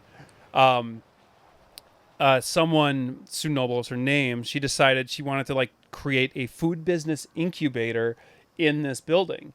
And so she was able to get grants to renovate it and create and build out shared use kitchens. So now there are 23 25 or 27 like food and wellness businesses in this essentially warehouse, all with their own unique processes and products. And now it's employing more people than NCR, National Cash Register, did when they were in there. But it's all everybody's own ideas and passions and that are going into it. So we're in that building, and we have a kitchen. There's like an elderberry and aronia processor in one side of our kitchen, and we have our equipment set up on the other side of it. Okay. So it's a pretty small space. Like we're really, really, really small in the terms of like the food business manufacturing industry. Yeah. But elderberry. Yeah. So you have elderberries. Yeah. So you have three. You have the three flavors. Yeah. You have the salted. Yep. Maple syrup. You have the coffee. Yep. Which has caffeine in it, and then you have the elderberry. Yeah. So the coffee has green tea caffeine. Yeah. Right? What's the background behind that versus coffee being caffeine, I guess? Yeah. So when we were doing the development of like the recipes, we worked with a local coffee roaster, Wonder State Roasters. They're in the same building we are, so it's really cool. So like they're working directly with the farmers, and then they're roasting it right there. So we were able to go to them and to Wonder State and like work with different bean origins, different roasts, different grinds, and then getting some insight on different processes. At first, they were very reluctant to even work with us because they have a very good reputation in the coffee world, and other collaborations they've done. Like, there's a lot of oxidation that can happen in when you're doing like a coffee infused product. Yeah. And so we had to design on our process so that it wouldn't taste like, the drippings underneath like the coffee maker at the truck stop. Yeah. We didn't want it to taste like that. We didn't want it to be oxidized and acidic because that doesn't feel good, right? You don't want like this really intense acidic feeling in your stomach when you're at mile, 90 or 300 or whatever. Totally. And so when we got through the process and we had like a flavor profile that was just nailed on it, and we were sending out our samples for lab testing. We are lab verified, by the way. Our 320 calories, 80 grams of carbs is lab verified. Yep. So that is legit. So shout out lab verification. Yes, yep. And, it's on our website. Yep. But we were only getting the equivalent of about 3 milligrams of caffeine per pouch. And I wanted it to be closer to 70 to 80 milligrams of caffeine. Like a 72 specific cup of coffee, right? Is around that. Yep. Right. Yep. It's kind of 60 to 90 is a cup of coffee. Right. And that's kind of in line with what other nutrition gel products have as well, as far as caffeine milligrams per calorie. Yeah. And we wanted it to be something that, like, the reason we're in bigger pouches is, personally, I try to get around 300 calories an hour. And, I mentioned like having those tear-off gels and having to do multiple ones of them. Like, I hated doing the tear-offs. They were just messy. They're sticky. They are always on the trail. I don't know why, but like tear-offs always stick to the trail. Totally. And so here we can just recap it. You put it in your pocket. You don't have a sticky mess. But I wanted the pouches to be able to take the whole thing without having like a giant like caffeine hit in it. And so we didn't get a lot of caffeine out of the cold brewing of the maple grounds. The coffee grounds and the maple syrup, which is like a 3-day process. Yeah. And a pain in the butt to filter. It is a really intensive process. Okay. Green tea caffeine or green tea has compounds in there like L-theanine, and there's some other ones that helps your body regulate the sort of uptake and use of the caffeine. And so there's a number of research studies, and I'm not going to try to get into the I don't even know what it'd be called, the biology of it or but the chemistry of it really. Yeah. But your body just uses caffeine derived from green tea just much more slowly and much more evenly. And so we were really going for more of the endurance and adventure side of thing with our products. And so having the green tea caffeine in there was just kind of like an added bonus that we didn't have this huge caffeine bump from coffee. Yeah. So interesting. The bioavailability, I think. Yeah, there we go. Would be the Dr. Dylan, Dr. Google term. Yeah. But yeah, it definitely, that's definitely my favorite product by far, is the is the coffee flavor. That's my favorite, just to take pulls of it. It's I was taking like, I don't know, 100 calories at a time, like a third at a time every couple hour. I'd mix it in with other things. Yeah. Yep. Corey kind of, I think, like he was like full. All he had, I think, on all of Pinions and Pines was just pouches of Embark. Well, when he did AZT, so a year and a half ago now. It was a couple years. I remember seeing him at the start line. He was on drop bars. I was like, who is this nutcase? Yep. Like, he's insane, and he ends up finishing, and I end up scratching that year. So that's what I get for thinking that way, right? Yep. I mean, you got to be comfortable on your bike, right? Number one, be comfortable. Right? Corey's so, like, he's like a different species. He's like he's awesome. It was an honor to talk to him for 8 hours. Like, I was like, dude, I can't get enough of this guy.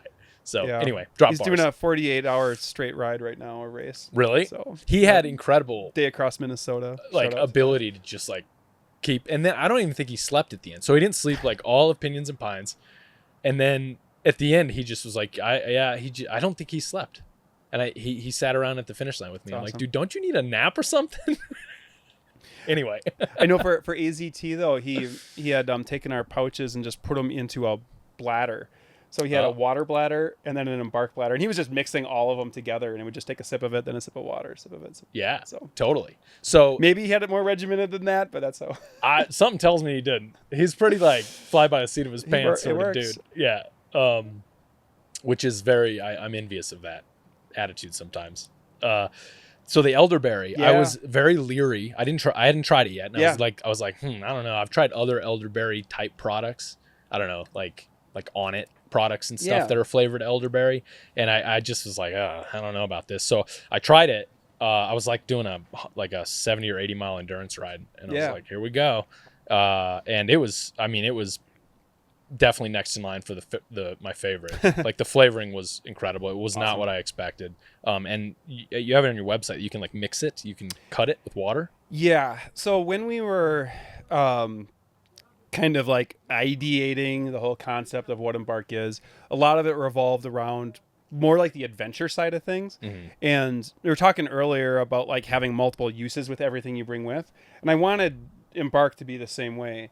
And so I wanted it so you could take it straight, just like a gel, mix it in your water bottle as a hydration aid, or in like camp cooking or drinks or something. Yeah. And so the elderberry is my favorite to mix in my water bottle. Typically I use like either clean canteens or 26-ounce bottles. And I'll do a half pack in a 26-ounce bottle. Then it's a 6% carbohydrate solution. It's isotonic. It's where your body is really efficient at absorbing all the minerals and electrolytes right into your bloodstream. Okay. So it matches osmolality.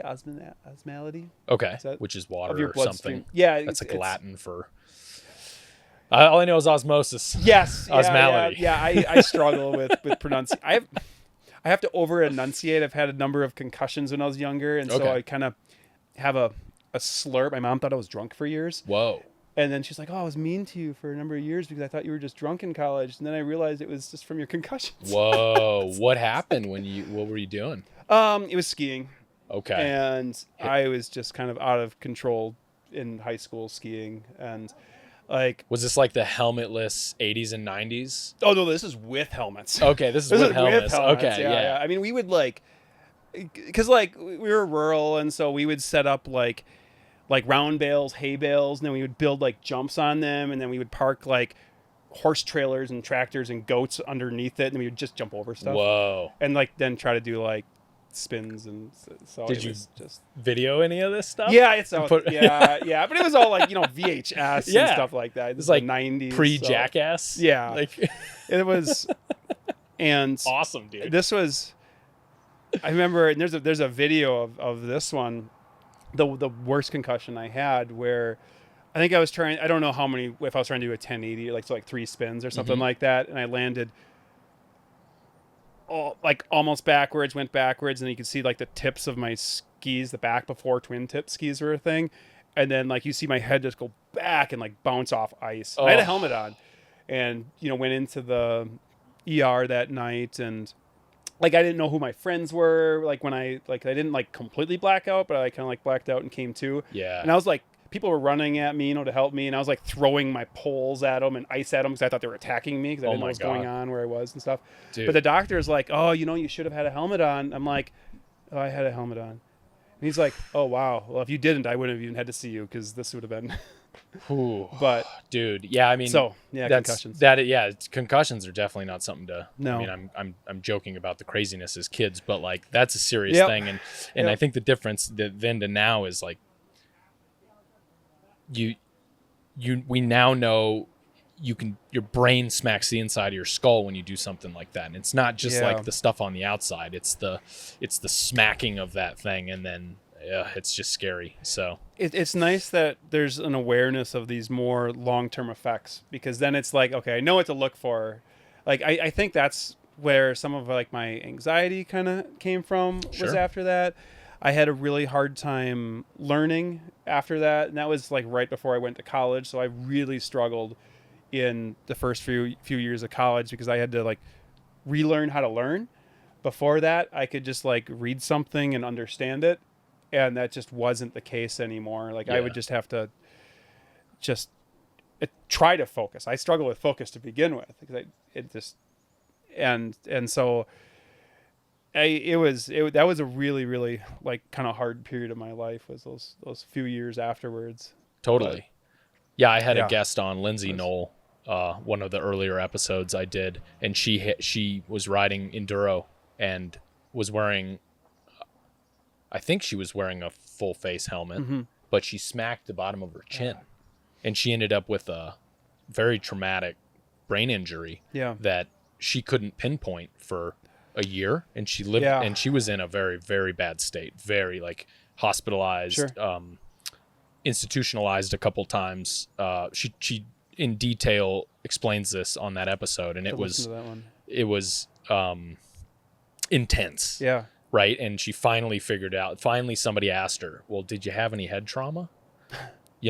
And this was like a year or something after it had happened. Yeah. And she finally connected like, oh yeah, that was it. And that's what's causing all these other biological issues with all kinds of stuff. Her digestion was all screwed up from it. It was horrible. And she got it righted and got the medication that she needed because they were prescribing her things for depression. Yeah. And it was something else. Yeah.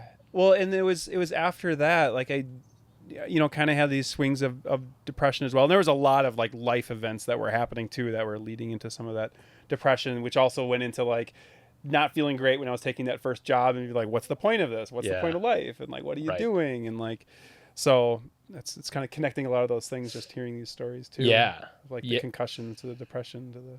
Yeah. And, you end up where you end up for a reason or whatever, and I'm glad you're in a spot that is more fulfilling now. It's interesting how we have these life paths we think we want to go down. Like I thought I wanted to go down video production. I got my degree in video production, right? I ended up in printing. Yeah. But now that I think of it in hindsight, my dad was a carpenter. I grew up, he built things for a living, right? And I went kind of off into this other path, and now I kind of do the same thing as him. I build things, but it's in a different way, but it's still with like a wood product, right? So like we're kind of in the trades somewhat, and it's kind of full circle, but that's cool. But the video thing I use for this now, that's just the side effect. So that worked out. So, and I'm sure the engineering part of you're going to use a few times on CTR here. I'm sure I'll break a lot of things and have to solve problems. But that's what it was. It was the problem solving is what I liked about that. But my dad was he was a cheesemonger when I was born. So he was a traveling food salesman as well. And that's kind of what I do now. So it's like, oh, wow, that happened, isn't it? Right. Yeah, I didn't fall far, did I? Right. Right. Definitely fell, but Yeah, and you just got to embrace it. And I think like with the head trauma thing, I've hit my head pretty hard a couple of times. I don't think I was semi-KO'd like you were on yours, but hard enough, skateboarding. I fell into one of those poles in the middle of a basement, those square poles that are in the middle of basements. I was pushed and fell backwards and hit it right with the center of my forehead. Yeah. Right. And just popped myself and, was, younger, drinking, didn't really just kind of a Yeah, like whatever. Yep. Like I'm immortal. Yep. Right. And Yep. now 20 years later, I'm like, is that why I'm like get so panicky about stupid things Yeah. sometimes? Yeah, I wear a helmet all the time now. Right. So Yeah, you like, wear it you know during what? podcasts. Like, Yeah. yeah. But that was You're my first guest that's worn a helmet during a podcast. man. So. Well, and like I just thinking about like the kind of intense activity I was doing, you know, earlier in my life, and then that transition, and like I know that those concussions were having lasting just effects on my just like mental well-being, but then finding endurance that was both like physically able to go out there and do something that's really intense, but it's kind of a slowed down intensity, but I was getting even more of like just that stimulation that I was getting doing, you know, skiing or even some of the mountain biking I was doing. And so like it was more just daredevil adrenaline sort of stuff you were doing younger? Yeah, like let's jump stuff, Like higher like, risk. what? Yeah. If you I don't want take to jump off that house again. right. Right. There's plenty of Instagram videos Right. of that now. People really injuring themselves. But yeah, you're right. The endurance is like, it's like you take that intensity of that moment and you stretch it like silly putty So awesome. over So awesome. however many days you want, right? Yeah. And I'm with you on that, because I did a lot of things younger that were very, you know, daredevil. I did have an enduro biking phase, like for a couple years, and Glad I never got into that. I had a couple close calls and was just like, Yeah. I'm good. Yeah. I did that. I checked that off the list. But I do feel like CTR, Arizona Trail Race, it's like some of the safest. It's like the safest. Everything's in kind of slow motion. Yeah. Like even when you fall, it's like slow motion falling, unless you fall down like a I do a cliff lot or of something. slow motion falling. Yeah. It's like tip overs. Yes. Yeah. Because, you know, Yeah. my folks are always kind of, they're like, my mom, she's worried. She at first she didn't understand it, you know, and I think now she, through like listening to this podcast and watching like videos that I've made and stuff, she understands that it's more like, you know, it's a different kind of safety. There's different safety aspects to it. Yeah. That I think are way, like I've done a lot of stupid stuff in my life, and this is different. Like it is calculated. In a Oh way. yeah. Like you are constantly thinking about your risks and how to mitigate them, and like what am I comfortable with? Totally. And the safety tools too, the spot tracker. Oh yeah. Like compared to, you know, the old days when I was backpacking with my dad, where we didn't have any of that. We had maps. Yep. And Yep. we had nothing else. Yep. That like in my mind. And if it's foggy, well, what good is that map? Yeah, In or the it gets mountains. wet or whatever. The preparedness factor. I have pulled in that preparedness from when I didn't have all those like safety nets of like the spot tracker and Garmin GPS, you know, for navigation. And so it's like double safe now because I do have those bailouts. Yeah. But so I don't know. I do. I'm really, really addicted to it. Yeah, really addicted to it. I see it happening. So you're riding a single speed, right? Yep. Is that what I saw? Yep. It's rigid as well. Yeah. What size tires? 29 by 2.8 up front, Okay. so a Recon. 29 2.6 on the rear. Again, a Recon. I've just been rigid single speed since like 2008, so it's just like what I do. And Yeah. Corey offered me a fork, and I was gonna bring it with because I was worried about my carpal tunnel so bad, which I attribute to sitting at a computer and analyzing data for like 10 years of my life. But you know, that was another one of the signs of like I really cannot be at a computer. Was like I couldn't ride my bike like long distances when I was trying to do that endurance stuff, and just like the shooting pains and numbness that was going up, and I still have to like do these weird stretches. Yeah. But yeah, so I was gonna try to put a suspension fork on it just to try it. Then I ended up forgetting it, and I'm like, I didn't want it anyway. So like, he's like, just take it. I'm like, I'll listen to you because you know what you're doing, and I'm just jumping into this. Yeah. But then, yeah. So, like, do you have any? You're like this balance between anxiety and carelessness, or It's I don't know if it's carelessness, but I can fix anything kind of approach. Like, I'm not too worried about it. But like, do you have a fear? Is there like one thing? I don't know. I try not to. I mean, like, I haven't disassembled my rear hub yet, and I've destroyed a number of rear hubs before. And again, like, the parts on my bike are just like they're BB7 takeoffs. It's the stock wheel set from the Kona unit. Like the front, like the cones are pitted on it. So like, I know I'm going into this with like stuff that's been well used. Yeah. And my rear free hub, I'm still worried about. I kind of wish I had taken it apart. I'll do it today. Yeah. And just to feel the bearings in it. I don't know what I'll do, but at least I'll be like, if I can feel them and they feel smooth, at least then like I'll be like, okay, it's as fine as it can be. But yeah. But I don't know. I think now that I'm like T minus whatever it is, I'm getting into that. Just like we're gonna roll with it, whatever it is. Yeah. So it's noon. It's 11:30. So I don't know. Yeah. It's a short rest, a nap away, basically. Right. Yeah. Right on. And then like lighting. What are you doing for like lighting and? One thing on the bike though. So I do have a Corey again. Because he's so awesome. Redshift soft. I think a soft ride stem. I think is what it's called. But it's one of the Redshift stems. Yeah. And so I'm giving that a try. So like, yes, the bike is rigid, but I've got the Redshift stem on there. So we'll see. There's a little bit of flex in that. There's a little bit. Mm-hmm. Yeah. Yeah. Those are pretty cool. Takes a little bit to get used to because just like. For me anyway, and how I ride, like just having to like keep that front end light and the way I kind of like hop up off stuff, just having that like this is probably normal for everyone who rides suspension, but like preloading the suspension and being able to use that to get some rebound. Yeah. But like I notice a little bit of that with the stem, and it's kind of weird for me. I'm not comfortable with it yet. Yeah. Just meaning like I haven't figured out the technique for it, so I'm gonna have to figure that out on the trail. Yeah. But, that'll take it's just half a day, just right? riding a bike. And then you'll be like, your body gets used to it. Yeah. When I worked for Harley Davidson, one of the cool things I did like fuel consumption research as well. So I would get like test bikes all the time that I would have to ride around. Yeah. And it was just awesome. I love the steep learning curve of like learning something new. So like partly I'm really excited that like I've had a few rides on this bike, but I haven't even ridden 100 miles on this bike yet. Yeah. And it's just going to be figuring it out as I go. So it's Esker. Esker Hayduke. Yeah. Yes. I'm super excited. And so the story on that bike actually was didn't crack the frame on my Kona unit. The rear seat stays right in the heat affected zone, cracks on both sides, and I showed a bunch of friends it. And they're just like, no, don't trust that in CTR. Like, are you kidding me? Yeah. That's an aluminum? That was steel. That was chromoly. Steel. Chromoly steel. Okay. I've had it for a year.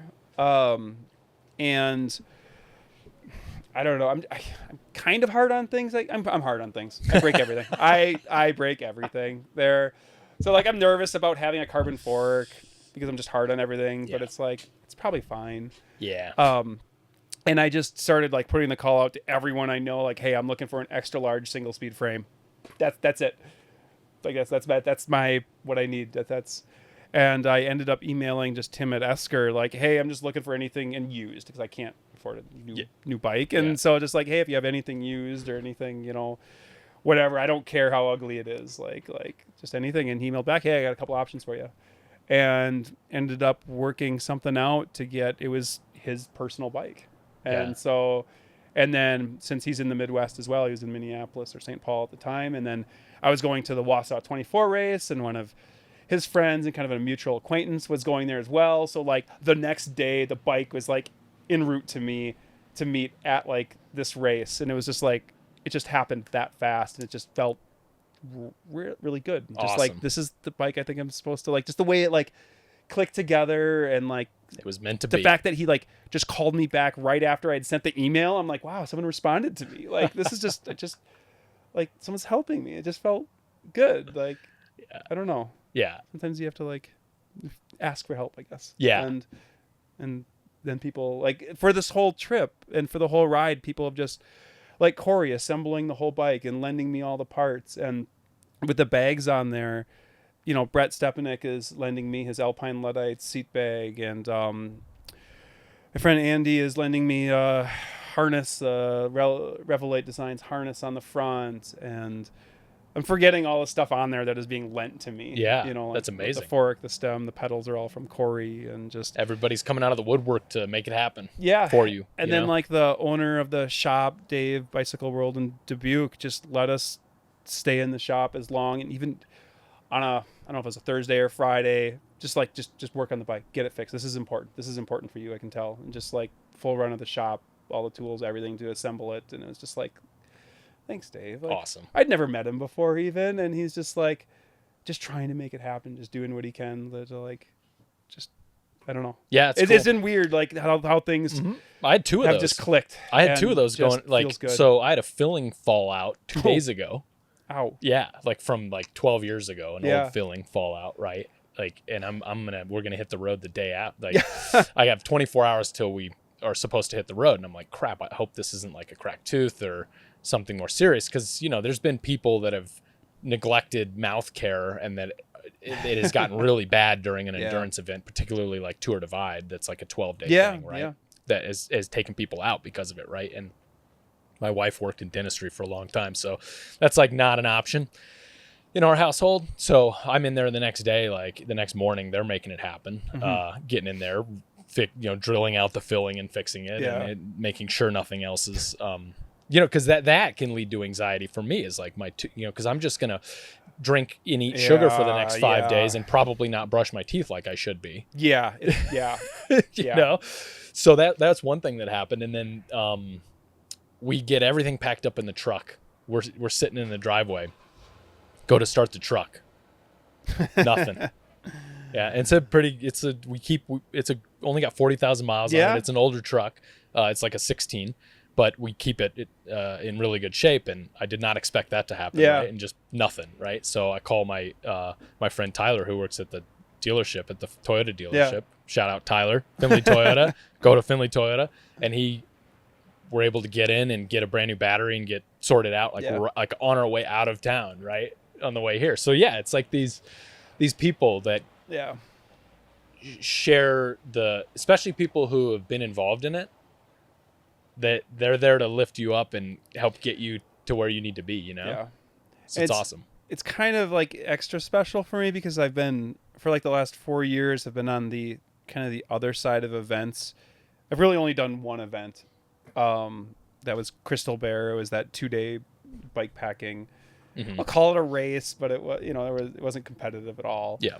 But otherwise, I'm doing aid stations and checkpoints and volunteering every single weekend. But it was just like, here was the time where like I needed that support, and I needed people telling me like, you got this and you're doing it. And it was just like, and people came out and did it. And it was just, it's a community. It is. Even though it's weirdly It self-supported. So there's like these, we're all like isolated a little bit because of the way that the sport is. Like, but then there's this weird community that happens around it, It's so beautiful. And when to draw a distinction to like ultra running is very community based, right? And like heavy with aid stations and support and pacers and organizing, like it takes a whole team basically for ultra running, right? Whereas self-supported bikepacking, people can do it just like totally on their own. It's more difficult. Yeah. It's better to have people to help you with the logistics and stuff. But there's plenty of people I know that hitch rides, drop a car on one side, hitch a ride the other way, and make it happen that way, So I always appreciate the folks that will ride. Like I know Brett's done this. He's ridden out from Wisconsin before to do a race and then rides back again. And it's just like sleeping under bridges, and just that DIY like kind of punk rock part of bike packing is just, I love it. And I want to see that keep going. Yeah. But it's so cool that you've like made steps to actively reorganize your life to be more involved in the outdoors in some way or the other, right? You identified it, and maybe it was out of necessity, right, for your own personal mental health, but you made it happen. You got it around. So well, everyone looks for purpose, and like it's weird because I would never have guessed my purpose is to be Eric the Fox, but like I was in Leadville yesterday, and people there was like, oh, I met you at this race or this race, or I met you here and here, and it's just like, wow, like it's just so cool to that, like people were like, you helped me get through. I met someone from Arrowhead 135, so a winter ultra that's in northern Minnesota. Yeah. And we host one of the checkpoints there, and someone came up and just thank you, like you being there and just your presence like helped me get through that. And it's oh, that's cool. Yeah. Yeah. So, well, you're going to have a few of those. They're going to be like, who's the guy with the ears on his helmet? I'm be like, that's my boy Eric. Yeah. Go check it out. I'm so stoked that we could connect and I could start to help promote your product. Cause I'm like, dude, when I find something that like Squirrel's Nut Butter or your product, I'm just like, I'm in, dude. I'm all in, especially like I love it. So I can't wait to hammer it. One other note too, I wanted to say about the maple syrup is you mentioned it, the freeze point's very low. Yeah. So it's very good for winter. Absolutely. Like fat bike races and events and stuff. Yeah. Anything backcountry too in the winter. Yeah, we do a number of winter ultras. Again, more on the support side of things. I'm thinking this might be the year where I might try to do a couple of them myself. But, we've been to some of the races so many times now, hosting checkpoints that like there's kind of an expectation of it, which is fun because I like actually being part of like making something happen and like, just being useful. But at Arrowhead 2 years ago, it was minus 46 degrees Fahrenheit without the wind chill. Oh my God. And we found out that our packs do freeze. Okay. So they do get crunchy when it gets down to that level. But what that means is that at like minus 30, our maple energy is still basically a liquid. And so you can consume it. And so a number of people were consuming these packs that were on their outside of their jackets. Wow. But it was minus 30 degree liquid going in their mouth. So they had like freezer burn on their tongue or something. So the trick is in the winter, and especially at ultras like that, your food is freezing. It's really hard to chew anything. Like especially when your food gets cold, like your jaw just like it hurts. It's hard to chew in normal conditions, right? Your jaw gets sore and tired, and then you have to put all this extra energy into it. I mean, people were chipping tooths and stuff like that. Whoa. So what a lot of folks do now is they'll take 2 packs of Embark and put it in basically their insulated bottle with hot water in it, and now you've got 640 calories in your water. You remember one thing, because in like the winter ultras, like you often will have a sled or stuff that's like really packed away, and so it's kind of a process to go into your gear to get your food or nutrition out. Wow, yeah. So that can mean taking off layers or gloves, and you're stopping, and so all of that can make you more vulnerable if it's really cold out. Right. But if you have, calories and electrolytes just in your water, you just got to remember one thing. It's simple. Right. Yeah, that's that. But it also tempers the temperature a little bit, so you're not consuming a minus 30 degree. Yes, it's still liquid. So on the other side of it, it's using it in heat. Yeah. In Arizona races and stuff, it's because like some of the stuff I've used, particularly tailwind when it gets hot, like orange tailwind that's 2 days old that is hot, is like I could go for something else, right? I could go for an ice cold Coca-Cola or whatever at that point in time, right? But the maple syrup just doesn't. It still tastes good when it's hot. The salted maple, I think in particular, tastes really good when it's hot still. But I think anything that's 2 days old and hot that's been mixed in water, like I will say, like I've had bottles of our elderberry maple that seem to have like a kombucha type characteristic. So I've actually been experimenting a little bit with like, I wonder if I could actually like be brewing like a kombucha as I'm going along. Prison like, brew? Yeah. That's so funny. It was just one of those, because there's like, it kind of has that kombucha characteristic. Right. But I know it's just an old elderberry that's been in my bottle for a few days. Yeah, but that's the way it works. It's there's some kind of a biome. Yeah. And I'm feeling good, so whatever. Whatever works. Whatever works. Yeah. All right, let's take a quick little break. Yeah. And we'll come back with some bonus rapid fire questions. Awesome. All right. Awesome. Cool. All right. If I stop making sense, it's because I haven't eaten today yet. I'm really bad at that. Eating? Yeah. Well, I mean, I love eating. I'm good at it when there's food, but like I'm bad at it when I'm You just have to figure it out. lots of other things to do. Yeah. Yeah. Do you set do you have any kind of strategy for eating, like to remember to do that Food. on the race? Food. I plan to eat food. Yeah, food only. Yeah, I really don't have much of a strategy other than I'm going to start with like some breakfast burritos and a bunch of packs of Embark, just because I do like the elderberry in my water bottles, and then I can just constantly like kind of dose myself with some calories and electrolytes And not have to remember that way. Yes. Yeah. That's otherwise I just, I should have eaten because now I've got a headache and I'm lightheaded and I don't feel good and stuff. Yeah. So I know I have to stay on top of it, but otherwise it'll just be grocery stores, probably a lot of tortillas, peanut butter, cheese. I've got a couple blocks of cheese from Wisconsin that I'll be starting with. Nice. And I think first real resupply is Copper Mountain. I don't even know what's there. Yeah, there's a station? Conoco, but it's only open like 7 to 7. Yeah, I have to look at that yet today. Yeah. So. Okay. Yeah, and then there's a couple of other. It's Frisco, I think, is the town. You could go down into Breckenridge, but it's off route a little bit.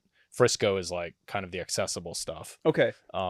There is like a there's like a bar-ish type, like a country bar. The Stage Stop or Stagecoach? Yeah, Stage Stop. Yeah. But I just not sure what they have there. I was not like banking on that as a supply. I was going to carry basically to Frisco 160. I'm not going to get there tonight.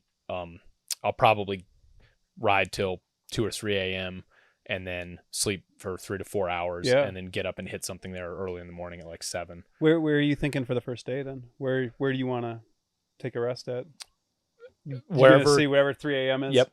Yeah. Yeah, that's a really good, that works really well for me because I've tried going through the first night and I kind of fall apart pretty bad. Yeah. And for something this long, I'm thinking 3 to 4 hours. I'm always up at 5 a.m. no matter where I am. Yeah. Sunrises, I feel great. So let's like leverage that. And just if I make my bivvy at, 2 a.m. or 3 a.m., that'll give me a good like 3 to 4 hours of sleep. Yeah. Sun comes up, I'll get up, get moving. And if I could just repeat that. Now, the only X factor is going to be the rain and the lightning in that. only factor. The rain's fine. I'm ready for the rain. It's the lightning and being like, does that method and the speed with which I can cross at that point put me into a spot where there's going to be exposure above tree line at any point. Before Breck, is there anything above tree line? Not for very long. I don't think. I didn't think there was much. Yeah, Breckenridge is pretty high. Yeah, it's one of the higher points on the route. Okay, I think. Huh. Of the entire profile, I think there might be a couple that are higher, but high point. It's they're pretty close as far as where you're at. So I'm not sure. And my biggest failure or biggest issue I have with planning these things is I only kind of look into the first half of the race and then I just kind of stop planning after that. Yeah. Because I'm like, whatever it's probably going to be different. The probability that it's going to be different than what I'm thinking right now is so high that it's not even worth thinking about it. Yeah. So, I'd like to make it to Kenosha Pass the first day. Okay. We'll see. So I think that's 115 miles. Okay. So like midnight-ish is when I would like to. So 4 a.m. to midnight. So I'll do like 20 hours and then try to get. I'm gonna sleep 4 to 6 hours of sleep. Yeah. The first night, because I know if I try to push it through, that would be, I'll feel it for the next 4 days. 5 days. So totally. But yeah. Okay, so let's do some rapid fire stuff. Yeah. Other than Embark Maple, what's your favorite in-race food? I love cheese. Yep. Cheese. So what kind of cheese?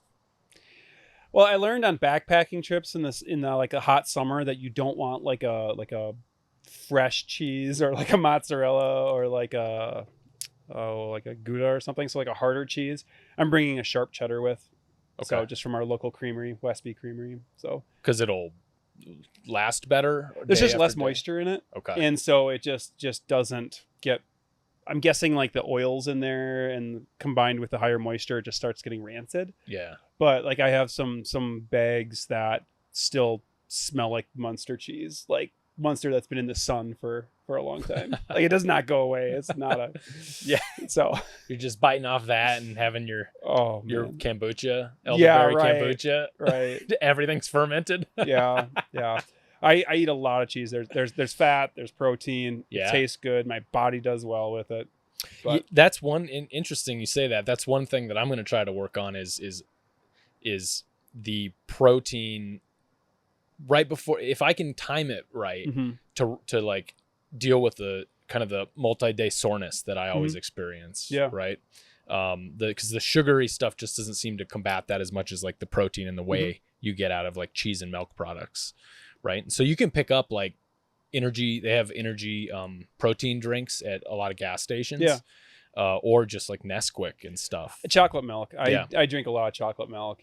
I'm kind of a chocolate milk snob, and I was more of a chocolate milk snob when I had a job that paid, but like, you know, so now I'll make it. You've had to compromise on your chocolate milk. Well, I'll say I actually haven't, because our next door neighbors have a pasture-based like grass milk dairy, and they have Jersey cows, and they have just the best milk, and it's like the highest standards for like animal welfare and for the environment and everything. They're on like our fields, their cows are like in our yard, like literally, just grazing. And so it's really, really high quality milk. And then we just make our own chocolate milk. That's awesome. But I'll add that to your bio at the beginning. Chocolate milk elitist. Oh yeah. Well, yeah, a little bit. I'll take snob. I don't know about elitist, but like, yeah. Okay. So what's your favorite post-race food or event food? I mean, probably just pizza. Yeah.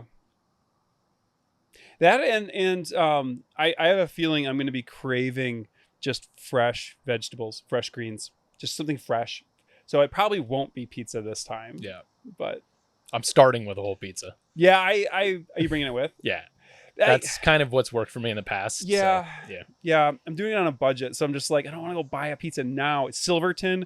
I'm going to allow myself to get pizza. Okay. So I plan on eating a pizza there and taking a pizza with. Yep. For that last day. Yeah. So, and maybe Cathedral. I don't know if they have pizzas or not, but I have a feeling they do.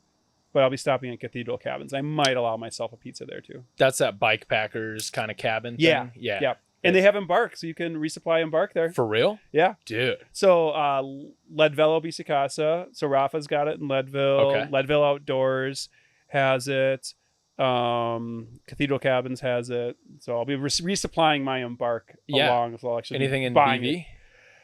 Not right now. We were trying to get into one shop there, and I just don't know if it's on the shelf anymore. So I don't want to say that it's there and it's not. Because I'm picking up more Tailwind and Squirrels Nut Butter in it's called Trailhead.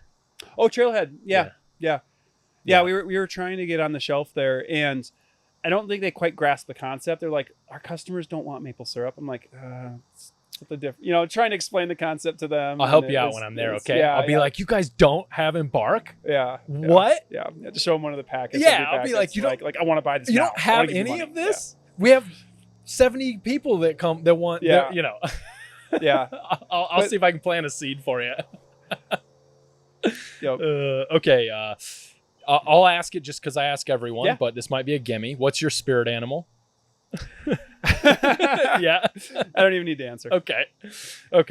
Definitely a fox. Eric the Fox. Okay, so what's your endurance superpower, do you think? I'm just kind of stubborn, and if I want to do something, I'm just going to do it. I don't know if that's really a superpower, but just it just, yeah. I mean, just jump into it and do it. In endurance sports, I think that's absolutely a superpower. In a marriage, sometimes that becomes difficult and challenging. You can be aware of it and talk about it, and like, it's a different dynamic for that. Yeah, but, good when thing you're this in just isn't your own head. It's okay. Yeah, it's not a duo situation here. Yeah. What's your worst crash or fall that you've had biking, running? I mean, you talked about the skiing one earlier. The skiing ones, those were multiple. I used to call it brain juice. There was this metallic taste I would get in my mouth when I would crash. Whoa. And everything would turn kind of like a greenish yellow, and I would get like this metallic taste. But And you named it. It happened so often. Brain juice. Yeah, I called it brain juice. Yeah. Whoa. Yeah. So I haven't gotten those in like 20 some years now. I was still high school since I've had bad crashes. Since the last bad concussion I had, I try not to fall now. Try not to crash, I'll say. Yeah. I fall a lot, but Yeah. On this, my goal is just don't go over the bars, don't do anything. Yeah. Like, don't just be conservative with all of the riding, you know? what is it? Slow is smooth and smooth is fast. Yeah. And that's Move slow to go fast. Yeah. Yep. So, and I caught myself when I was doing like one of my shakedown rides, just like I could tell I was on that edge of being in control, and it's just like tone it back. Like, I don't know how you cleared that. Tone it back. But Totally. it's Yeah. fun, but you can't do that for 530 miles. Yeah. No. I can't anyway. I know some people can and do, but Yeah, I mean, well, I'm on a full suspension bike, so like it's a little, and it's a ripper. So it's like I have to shut the off switch for the fast riding, the trail riding, yeah. and turn the on switch for bike packing on the first day. That happens automatically on the second, third, and fourth day, right? Because you're just like, nah. It's like, I'm good. Yeah. But on that first day, that's when it really could happen. Yeah. Okay, so who inspires you? I mean, it's people, like just normal people who are going out and just doing extraordinary things. And like, I know the Olympics are like happening right now, right? I think they're happening right now. Yeah, closing ceremonies is tomorrow. Okay. Yeah. And like that has never done anything for me. And I know it does. It inspires a lot of people, and that can be really good.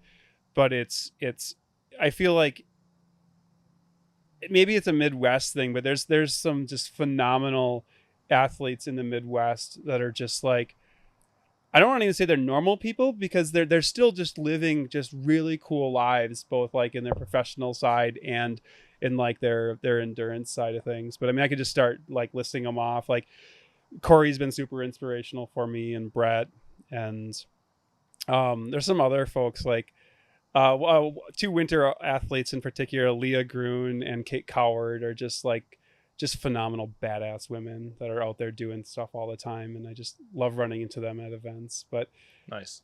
there's a lot of people I get to meet at, like, because I'm at aid stations a lot, that it's just constantly these people coming through that are like, this is what they do in addition to their kind of normal lives. And I just find that to be very inspiring, because you don't have to be an Olympic athlete to go out there and do extraordinary things. Yeah, it's almost more of a feat for these people that are working full-time jobs, having families, and doing this extraordinary stuff. Because there's a point where I think with endurance, if you have time, you can do a lot with that. Like, if you can layer training on top of training on top of training, and that takes time and resources. If you can dedicate that gets you like pretty far into the dance. Yeah. Right. And so the people that are balancing all these things, and still like the elite endurance athletes are incredible. Right. Yeah. But like there's those people right there that are like, man, if they could just be free of that job, they might even be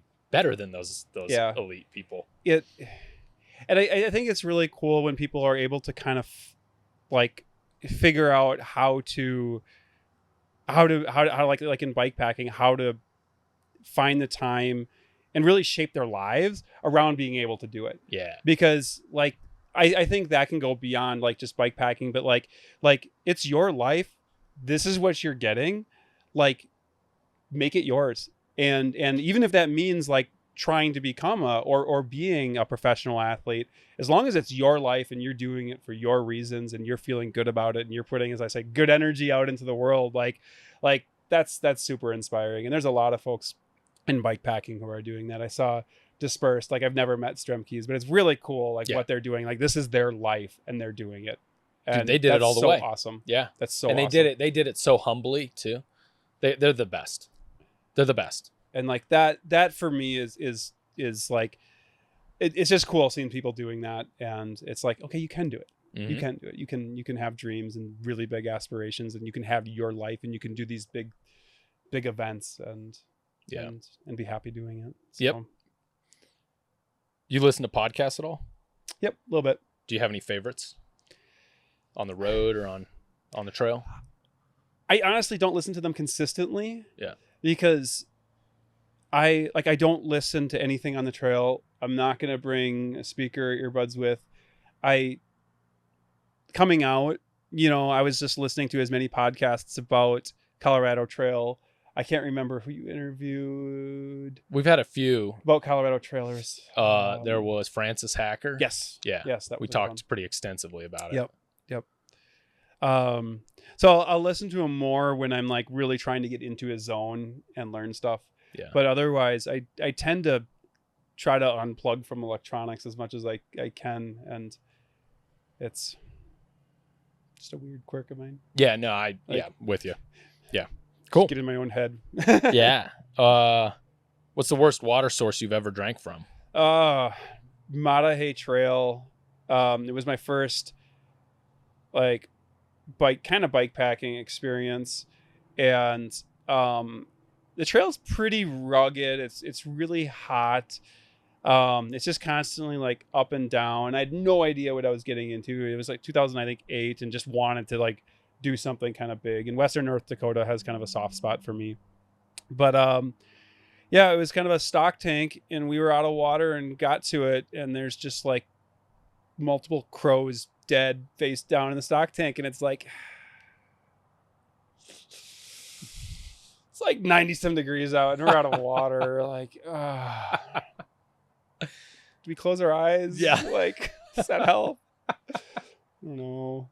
I mean, we had filters and whatever kind of chemical tabs or something. I don't remember what we even had or how we did it, but it was like, I think that's probably fine. I mean, yeah, it was fine. You were good. I'm here. Yeah, you're here. Didn't get sick afterwards that I recalled. But that was actually the trip where the Munster cheese, where I was like, no, you don't bring Munster cheese when it's really hot out. Okay. The bags on that trip were. It turned into ricotta. Oh, it was. There was just a weird, like, I don't know, kind of rancid cheese smell to all my luggage after that, all my gear. It was just. Oh, that's funny. Okay, and the last question, one piece of advice you'd give to a new endurance athlete. Jump into it and find a community, because I think for me with this trail and like jumping into this, it was parking lot conversations today were making me more comfortable just jumping into it, because I just had a question of like what am I nervous about, right? I didn't say this earlier because it's gonna rain, right? We just gotta plan through that. And so I was trying to figure out. It's gonna rain. Yeah, I know, right? Like nobody told me it's that. Gonna rain. Oh my gosh. Yeah. And so I was trying to think through in my head, well, what is my process going to be when I want to set up camp and it's downpouring in the rain? Yeah. And then Jason and Jennifer, they're like, you just keep going until it stops raining. I'm like, that's what you do. You don't try to get dry and get dry clothes on and then get into your bivvy. Yeah. It's like, oh yeah, of course. It's the simple solution. You just keep going until you have a dry opportunity. Mm-hmm. Yeah. And but it was just like talking to people and just being like, well, of course that's what you do, and just asking questions and then just doing it. Yeah. And then you figure it out. Cool. So yeah.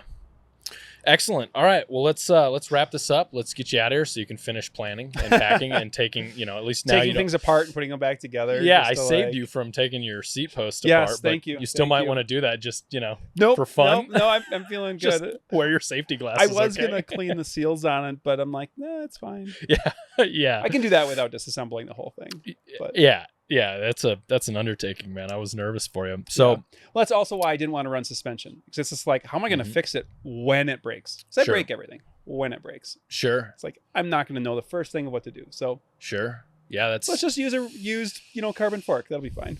It'll hold up fine, man. Yeah. That'll do fine as long as you don't get too wild out there, on that stuff. So I mean, I cracked the frame. So yeah, this is a tie.